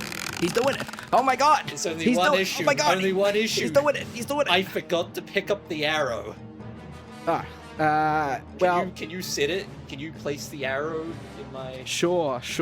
Okay. We see? Okay, we got it. It's in. Now he needs to hit it through all 10. He's pointing it towards me because I am standing right next to the. Can you get the fuck out of the way, Rhys? You're right. Well, I'm trying to commentate here. Yeah, I'm right out. Okay, ready? 3, 2, 1, and shoot. Okay, that was 2 out of 10. So sorry, you lost. Did I score badly? You did better than me. At least I actually was able to pull back the arrow. Yeah, James's pull game's a bit more better than mine. Yeah. Stick with me, Rhys. Maybe one day I'll be the king of Ithaca. Maybe one day you'll be as triumphant as myself. So that has been our little segment on on the Odyssey. Next week will be a bit more of a surprise. Next week's going to be a bit fun. I think James is going to really like next week. Excited. Week's episode. Okay, now back to space, I think. Okay, we're back. I just picked up all the arrowheads and cleaned it all up. It's a real mess. Why did you drag a 6-meter tall bow and arrow up my stairs? And now I've got an arrow through my wall. What am I going to tell? I actually have a flat inspection next week. Well, it's a conversation starter. When's the last time you went to someone's house and they had like a 2-foot long arrow stuck in the wall and you didn't ask more questions? Maybe I'll cover it with my second Superman poster. Oh, there we are. Or it's a 3D sort of popping effect. Yeah, exactly. We are back with Cosmic Journey, and I'm going to take you, Rhys, on a brief history of the beginning of Russian cinema up until... Sweet. Okay, I'm going to go for a nap. Sounds like a great nap time for the Rhys-ter. Get ready. The first Russian fiction film, Rhys. Bet you can't guess it. It was Stenka Razin by Vladimir Romechkov. Okay, well, you didn't give me a chance. You asked if I knew, and then you automatically answered before you ever finished the first sentence. It was right on the tip of your tongue. Yeah, well, that was my third guess. Dates back to 1908. By 1913, Russia already had 1,400 cinemas and had produced around 100 films. When Russia entered World War I in August 1914, foreign films could no longer be imported, and the Tsarist government established a committee to stimulate domestic production and produce propaganda in support of the regime. Stimulate the taint of filmmaking. You've got it. The revolution in 1917 brought disarray to the film sector. Many filmmakers immigrated, including Protazanov, who later returned in 1919. The film industry was nationalized, and the world's first film school, the VGIK, was created. Don't ever ask me how to say its full-length name. So was that the first ever, or the first in Russia? The first ever film school. What the fuck? Yeah, it was created in Russia. And created basically to establish a film program to teach people how to make propaganda, I guess. That's pretty cool. Yeah. Film became the main vector of communication, education, and propaganda. In 1922, Lenin relaxed his grips and re-established a private film industry that would give birth to the works of Banet, Protazanov, and what's his name? I can't even say that. Pudovkin. Lenin was the first political leader of the 20th century to recognize both the importance of film as propaganda and its power to communicate quickly and effectively. Lenin declared, "The cinema is for us the most important of the arts," and his government gave top priority to the rapid development of Soviet film. Einstein's Battleship Potemkin, 1925, probably like one of the most famous Russian movies, is often the first Soviet film Western viewers encounter, and for good reason. On the surface, it's a dramatization of a 1905 mutiny by sailors against their oppressive officers. In practice, it is a lesson in how to use editing to shape emotion and meaning. Now, I have a question. When those films were taken overseas, how did they read it? Did they splice in new title cards, or how did they read them? I actually don't know the answer to that. That's something I'm guessing they just didn't. They just watched it. I'm guessing. Well, when we talked about the Cabinet of Dr. Caligari, when it went to the US, they spliced in their own title cards. Right. So it could just be a case of that. That'd be hard for every single movie. It would be. I think I remember something about them watching it without the language, without the text. That could also be the case. Yeah, interesting. Yeah, I mean, a lot of these you don't really need the text to go along with them. In practice, it is a lesson on how to use editing to shape emotion and meaning. The famous Odessa step sequence, with its juxtaposition of marching soldiers, panicked crowds, and the tumbling baby carriage, is still studied in film schools. I mean, we studied it. I mean, Brian De Palma put it up in The Untouchables. Yeah, I mean, it's very famous. It's very famous. As the 1920s gave way to the 30s and Joseph Stalin consolidated power, the atmosphere became more conservative and repressive. Avant-garde cinema was condemned as elitist, and in 1932 to 1934, film production was subjected to the dogma and socialist realism, although the Hollywood model was still admired. The official doctrine of the socialist realism demanded positive heroes, optimistic endings, and clear ideological messages. Films had to show reality not as it was, but as it could be under socialism. This could have strangled creativity altogether. Instead, it produced a strange hybrid of films that had to serve propaganda, but also functions as functions of this weird mix with artists deeply invested in visual innovation and complex characterization, and that's what led to the creation of Cosmic Journey.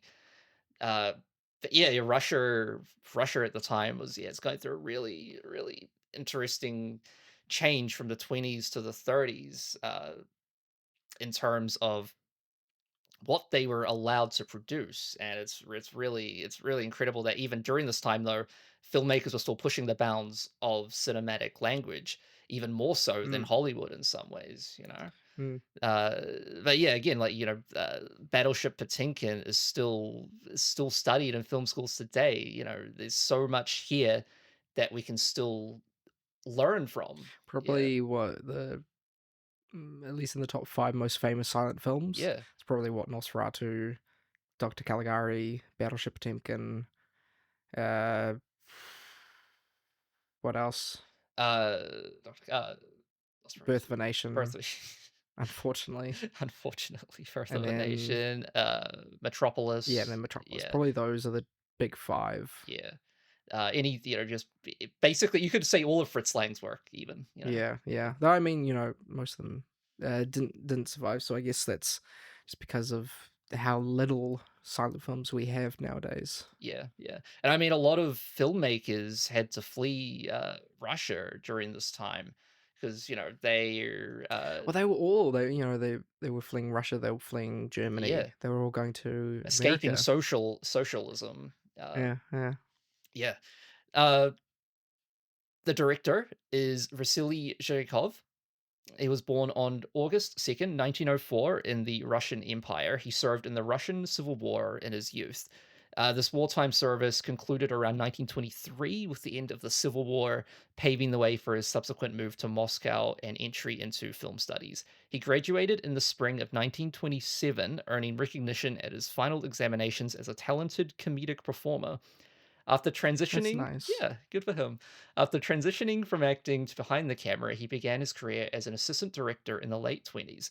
In 1928, he began his practical involvement in filmmaking as an assistant director to Sergei Yurkevich on the film. Oh boy, I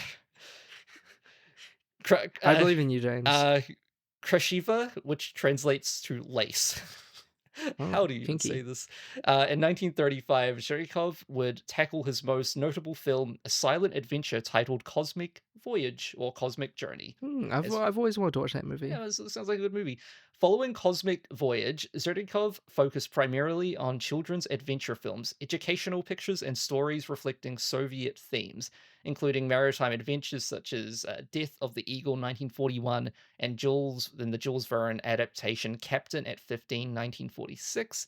His later career included additional maritime-themed works like Maritime Character 1970 and the fairy tale film The Rider on the Golden Horse 1981, based on Bashkirov legends.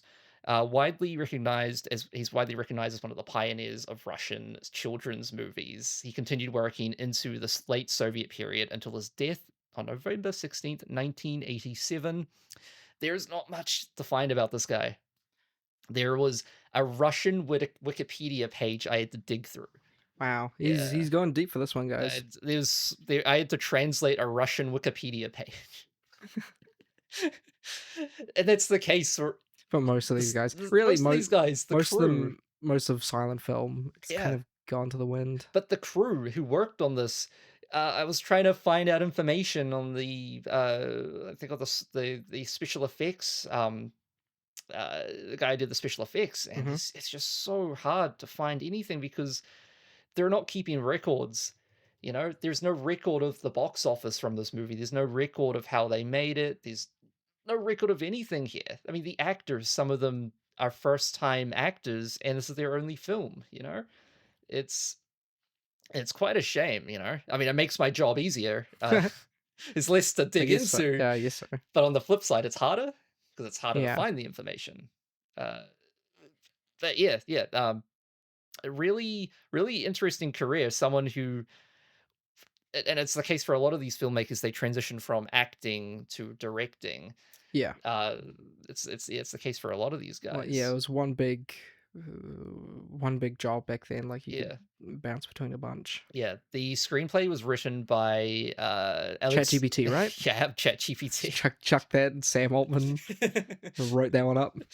Alexander Filmyotov, based on Konstantin Tsiolkovsky's novel Outside the Earth, with Tsiolkovsky himself serving. Isn't that all of Earth though? We're always outside of it, right? I guess so. It's not like we're in the Earth right now. Like right now we're 12 feet up. Does that count? Does that count as above the Earth? There's other names. Answer me, Russian dead woman. There's other names for the book like Beyond the Earth, etc. He was he served as the scientific consultant to ensure technical accuracy. Back then, that's crazy. In areas like the landing shock, oxygen supplies, and interplanetary communication. Tsiolkovsky, who died in September 1935, shortly before completion, insisted on realistic principles drawn from his theoretical work. The film draws significant influence from Fritz Lang's Woman in the Moon, 1929, particularly in its narrative structure involving a scientific expedition and ensemble dynamics. Both films have a young boy who sneaks aboard. Zhuravlyov employed advanced special effects for the era, including large-scale miniatures for the rockets named after Joseph Stalin. Okay. The one they fly off, this is named after him. Stop-motion animation for the gravity lunar movement by animator Fedor Krantz. Yeah, Fedor Krantz. Visible wires for weightlessness sequences and water-filled chambers to protect cosmonauts during takeoff and landing. The wide shots are made using the same sort of stop-motion techniques that were employed by, of course, Willis O'Brien in The Lost World. Shout out there. And King Kong, of course. Animator Fjord did the effects, but there is unfortunately no information or BTS photos of the process. No! So sorry for all of you behind the scenes thrill seekers. There's really nothing to dig into here, unfortunately. That's a shame. Yeah, it really is a shame. Because you dig into the Lost World. Was there much like BTS for like Nosferatu? No, but the Lost World, at least there was entire Wikipedia pages dedicated. True. I keep saying Wikipedia. I don't just use Wikipedia. I do actually ChatGPT. I use ChatGPT. Talking to Sam Altman himself. Mr. Altman, who wrote this movie? There are other pages dedicated to the behind the scenes of the Lost World, though. Yeah, I guess that was a popular movie though. I'm guessing not many people. I mean, on Letterboxd, how many people have logged this? It's probably not that many. When I was doing digging on Konstantin Tsiolkovsky, this is 783. Wow. 783 people have logged this movie on Letterboxd, which is tiny. Yeah, it's tiny. Tiny. It's a tiny boy. Konstantin Tsiolkovsky. I came across this like research paper that was written on his theoretical work. God, James, Jesus and Christ! I thought I went crazy on the Odyssey. I opened it and I started digging through, and I could not understand any of it. I mean, it was in Russian, but that was probably your issue. You tried to hit the translate button on the paper. There you go. I wondered why I couldn't read any of it. No, I could not understand any of its gibberish. I was like, should have got Emily Blunt. The translating powers. Maybe she would have helped. The book synopsis, so the book it's based off of Outside of the Earth. The book synopsis is set in the year 2017. Oh my god. Yeah. A global utopian society struggles with overpopulation. So wait, that's crazy that 2017, but in the movie it's what, 1940? Yep. Why? I don't know. It makes no sense. 2017 is crazy far. 2017 was Back to the Future, right? Well, I think 1946 was when they would have traveled to the moon, but they wouldn't have established any sort of base. Right.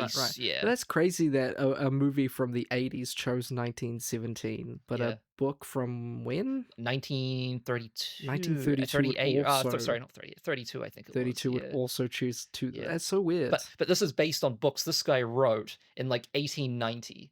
That's wild. Yeah, like this guy's guy. A witch. We should burn him. Yeah, burn him at the stake. Yeah. So in the year 2017, a global utopian society struggles with overpopulation. To solve this, an international council of scientists. This is cool. Sounds like they got to get the killer shrews out there. No, including this guy basically wrote.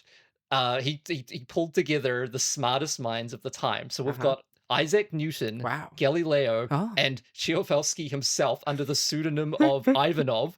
Collaborates to break humanity out of the cradle of Earth. So basically, he wrote fan fiction. It sounds like Dante's Inferno. Yeah. He brought the smartest minds together and was like, and me, of course. And we're gonna break the bounds of Earth. I'd be sad if he didn't. But at this point, he's already written 50 theoretical books. So well, he's got to start actually making them literal. Yeah. I've got like 1,000 theoretical books in my head, but I just haven't written them down yet. Gotta put them into practicality. In a narrative sense, the film takes very little from the book and instead adopts. So why are you telling me? Because it is. Why the fuck are you telling me then, James? Then, Rhys, why are you telling me about half the films we covered in the Odyssey? Oh my god. Many of the traits from Fritz Lang's Woman in the Moon. Russian-born scientist. I'm sick of this fucking Woman in the Moon. Jesus Christ. Like, if you say it one more time, I'm gonna come over there and kick your ass. Russian-born scientist and mathematician Konstantin Tsiolkovsky is often referred to as the father of astronomics and human space flight. Wow. His visionary ideas for the future of humanity in space were far ahead of its time. An amateur inventor since childhood, at the age of 17, Tsiolkovsky first dreamed about the possibility of spaceflight. Inspired by the novels of Jules Verne, he started to consider what would be required to actually design a space vehicle. He proposed to only venture into outer space. He proposed not only to venture into outer space, but the establishment of permanent colonies there. For Tsiolkovsky believed humanity had to become a space civilization to survive. Yeah, he sounds like Elon Musk. Yeah, this guy is kind of insane. It was Tsiolkovsky who first determined that the escape velocity from the Earth into orbit was 8 kilometers a second, and that this could be achieved using a multi-stage rocket fueled by liquid oxygen and liquid hydrogen. During his lifetime, he published over 500 works on space travel and related subjects, including science fiction novels. That being said, I have heard the book this is based on is actually quite boring. Yeah, it sounds boring. Yeah. It's pretty boring. I'm not running to Wickles right now. Shortly before his death, he wrote, "All my life, I have dreamed that my work, mankind, would at least be advanced a little." He had furthered studies on many principles still used in rockets today: specific impulse to gauge engine performance, multi-stage boosters, fuel mixtures such as liquid hydrogen and liquid oxygen, the problems and possibilities inherent in microgravity, the promise of solar power, and spacesuits for extravehicular activity. Significantly, he never had the resources or perhaps the inclination to actually conduct rocket experiments, preferring to stay in the realm of theory. When Tsiolkovsky died at the age of 78 in 1935, he was given a state funeral by the Soviet government. A crater on the far side of the moon has been named after him. What a nerd. I dump some hard this guy truth needs, on this guy Rhys. needs to get laid. You can't get any pussy on the moon. I don't think Rhys understands the gravity of what I've just laid on him. He understands the gravity, all right. He sounds like he fucking made it. This guy This is so funny that this is the exact same way you describe the people who made The Fly. This guy sounds like he invented space, and you talk about him with the same gravity as the people who made the makeup for the Fly. He did the underwater stuff for the creature of the Black Lagoon. Oh, I love you, James. This is pretty groundbreaking because at the time, actually having a real rocket scientists consulting on movies, like scientists consulting on movies, wasn't really a thing. Yeah, well, we're 30 years from getting to them, or 34 years from getting to the moon. Yeah, we're so far off. When did we get to space? It was like 59? Yeah, 59 or something. Yeah, the space race didn't start to 54. Yeah. But if you put this up against a lot of Western science fiction films even made in the 50s, this is still so, in some senses, so accurate. You know? 1961. Yeah. That's crazy, to be that far from, we have to go for a whole war and, be able to get a cat up in space. We still have to wait for Hitler scientists to develop V2 rockets. It's that's crazy. Yeah, I mean, again, this guy didn't actually do anything practically. Oppenheimer was a theoretical he was a theorist. physicist. Yeah. But woman in the woman in the moon. James, okay, I'm coming over there. I'm coming, James. I'm coming for you. Give me a butt. Take that and that and that. Too bad we don't have an HR. You gotta watch yourself, boy. That's everything I have. But the release of the film premiered in Moscow. Guess. Well, December 18th, 1965. 1935. 1935. December 18th? No, here I have it premiered in Moscow, January 21st, 1936. That might have been its official release then. Yeah, I've got the premiere as 18th December 1935. Oh. Where are you looking? It was from my Russian Wikipedia. Well, this is on Letterboxd, so maybe you're right.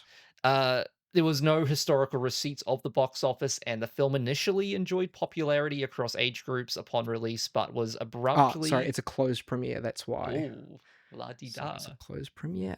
Was abruptly withdrawn from circulation by Soviet authorities who deemed the animated cosmonauts hopping and bouncing on the moon frivolous and inconsistent with socialist realism.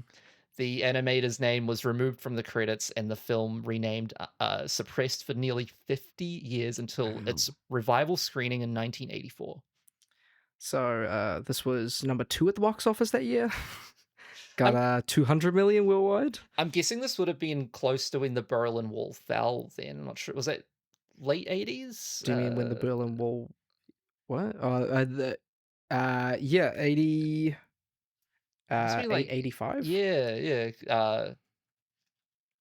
Back when a lot of it's... Because that was Reagan. Yeah. 89. 89, okay. So close to that. I'm not sure why it was... I don't know how it would be connected, because that's a different country. Yeah, no, I'm not too sure why it was pulled out of the vaults, but it was, and thankfully... So lucky. Because it probably... the scans we have are pretty rough. I mean, so yeah. I imagine it just would have disintegrated over time. We're so lucky. Yeah. So many films like this would have just disappeared. Yeah.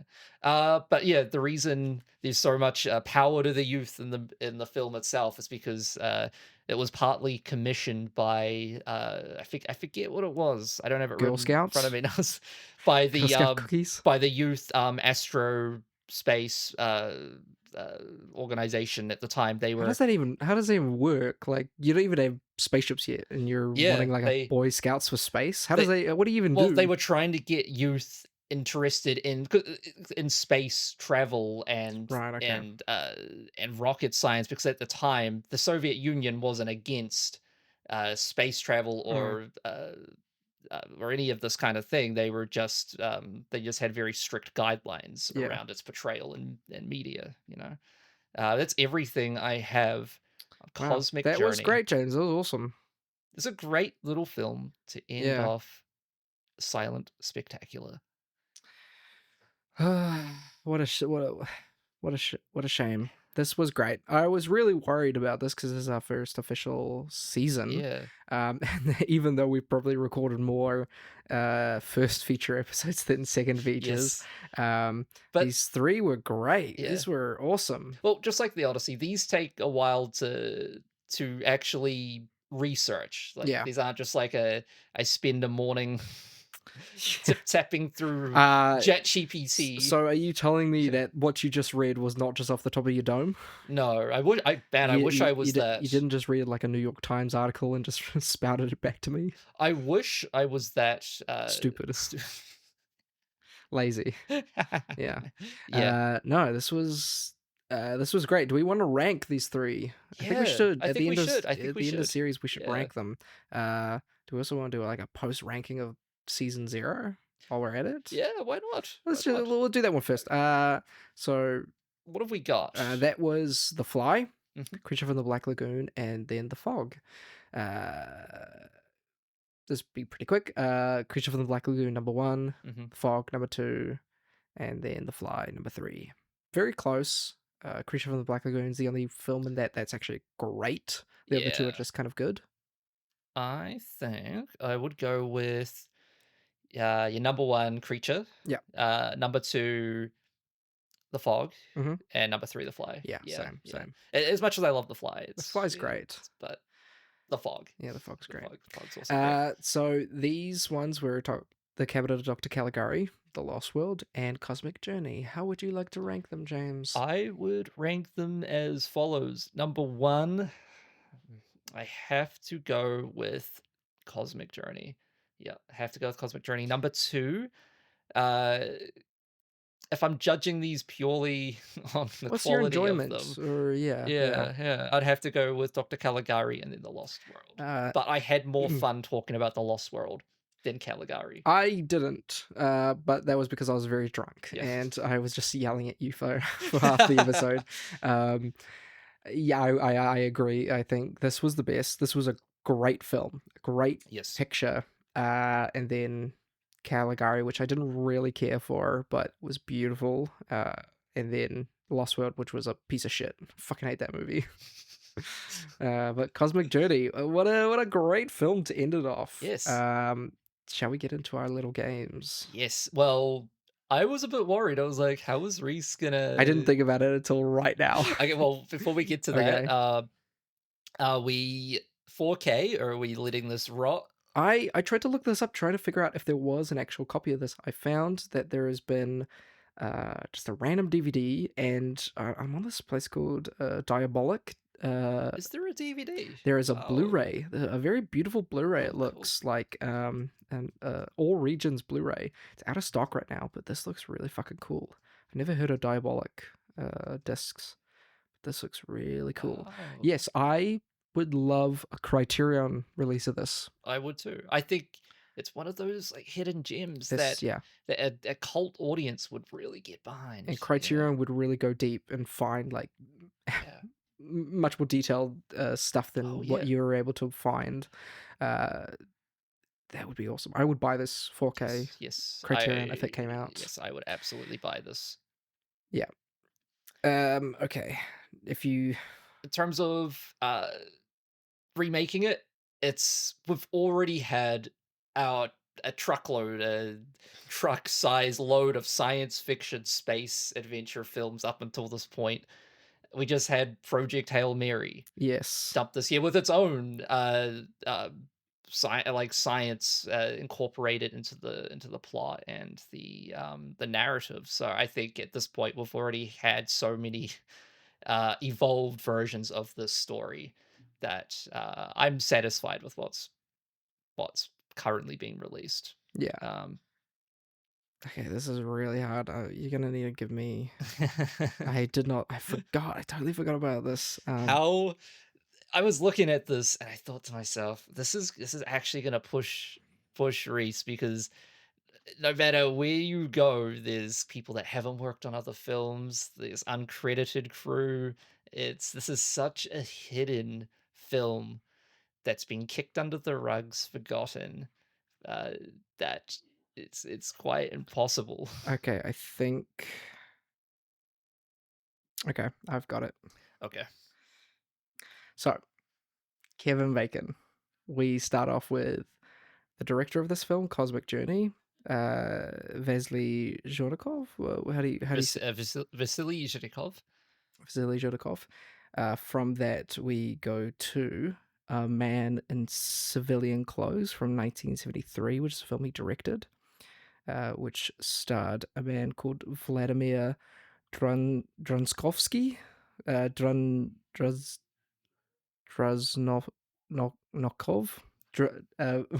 Dronikov, who was in a film called Waterloo, 1970, which had Christopher Plummer play Duke of Wellington. Christopher Plummer was in A Beautiful Mind, directed by Ron Howard, who directed Inferno, or I guess we could just go the original Da Vinci Code, which starred Tom Hanks, who was in Apollo 11, another space movie. Of course. Which also starred Kevin Bacon. So we come full circle. That's great. That's a great one. That's so cool. That's so cool that we can go all the way from this tiny little film to Apollo 11, sorry. Oh no, Apollo 13. Yeah, essentially a Apollo more 13. yeah, A much more modern space film. yeah. Cosmic Journey's like the fantastical Houston, we've got a problem. Yeah, my God, that's so cool. Coming full Oh circle. man, I was really stressing there for a second. I was really stressing there. I was worried. I was like, how is he gonna pull this one off? Do we want a modern remake of this? Modern remake, as I said before, I don't need it because we've got so many current science fiction films dropping at the moment that are just I think push this genre to a level of what I'm satisfied with it. You know, you think you feel the same? Yeah, basically. Well, it's just like you don't need this. No, you don't need, you don't need it. You don't need it. I think I've watched like multiple versions of this movie just over different decades. Like, you know, I mean, there's no story to it, which is probably the reason. Yeah. Like, if there was a story, but there's no story here. Yeah. There's a 1960 film called Marooned, an imprint copy I picked up. Cool. JB, and it's just this movie, but it's Western. Ooh, it's just America. Cool. It's actually a pretty cool movie. You should watch it. I should give you the copy, but we don't need a remake. So that is the Silent Spectacular. That is Silent Spectacular. Now we're on the cusp. Next episode is going to be our physical media episode, which is going to be our first video release, right? Trashathon. Trashathon's going to be first. Yes. So yeah, next episode is going to be Trashathon. Then the episode after that is going to be our physical media episode, and then the episode after that is the first episode of season 2. So it's a bit of a wait, but it gives me time. It gives James, a bit of time. Shall I guess the theme? So this is 4. It's going to be 4 episodes, unlike this season and last season. How this next season is going to work? We have 3 core movies. Yeah, and then I have a extra bonus movie that's gonna you're gonna flip the table. Okay. Sweet. Okay, so is this a genre? Is this a specific genre? No, not necessarily. Is this from a time period? No. Okay. Is there a specific monster that connects them? In a way, they are linked. Not necessarily. I guess they are monsters, but they're not. It's not a singular species. Yeah. Oh my god. Okay. So it's not like zombies. No, it's not zombies. It's not like vampires. No. What the hell? Oh my god. In some ways, Rhys, it's been in front of you the whole time. What is it monster movies? Is it 50s monster movies? Not 50 monster movies, although one of them is, yeah. Are they kaiju movies? No, not kaiju. No. Oh my god. Oh my god. It's an element in these 50s atomic age movies. They're not Russian scare movies. No. Queer panic.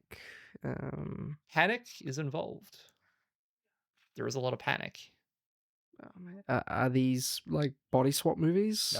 No. So you give me one more hint, and I'll get one more shot. They're essentially these. They originate in the 50s atomic scare right, okay. Decade, but the scare, the monster in them isn't necessarily a monster. It's more of a crazy depiction of what could happen if radiation was to spread to these things. Are they giant animals? Close. Okay, what is it, James? What is it? Next season is going to be? Is tonight's second feature, Meet the Creepy Crawlies. Fuck. Okay. Yeah, because we got the big tarantula poster. Yeah, it's been sitting in front of you this whole time, Rhys. You were close. I was close with 50 Our monsters. next season is Creepy Crawlies. Creepy Crawlies. Fuck. I hate creepy crawlies. God damn it. Have a juicy lineup. Ooh, don't say juicy and creepy crawlies in the same sentence. That's gross. I have a juicy lineup of films featuring the creepiest of crawlies that'll make your spine tingle. Your mum? Your... What the hell? Why do you have to bring your mum into this, James? Creepiest of all crawlies. Are we talking about our politicians? This is a non-political show. Well, sure it is, James. But yes, we are talking creepy crawlies on our first episode, and that will be a 3-episode series with a bonus movie. That will take a while though, because we've also got the Odyssey coming up. Yes. I don't think we're going to do any other first features. No, we've really got to clear some ground. Yeah. There's going to be a lot because we have to do a special episode after the physical media episode. So there's so much going on. There's too much going on. But until then, we've been the Second Boys. This has been the Second Studio. This has been tonight's second feature. And remember that children are the future. So don't beat them up too hard.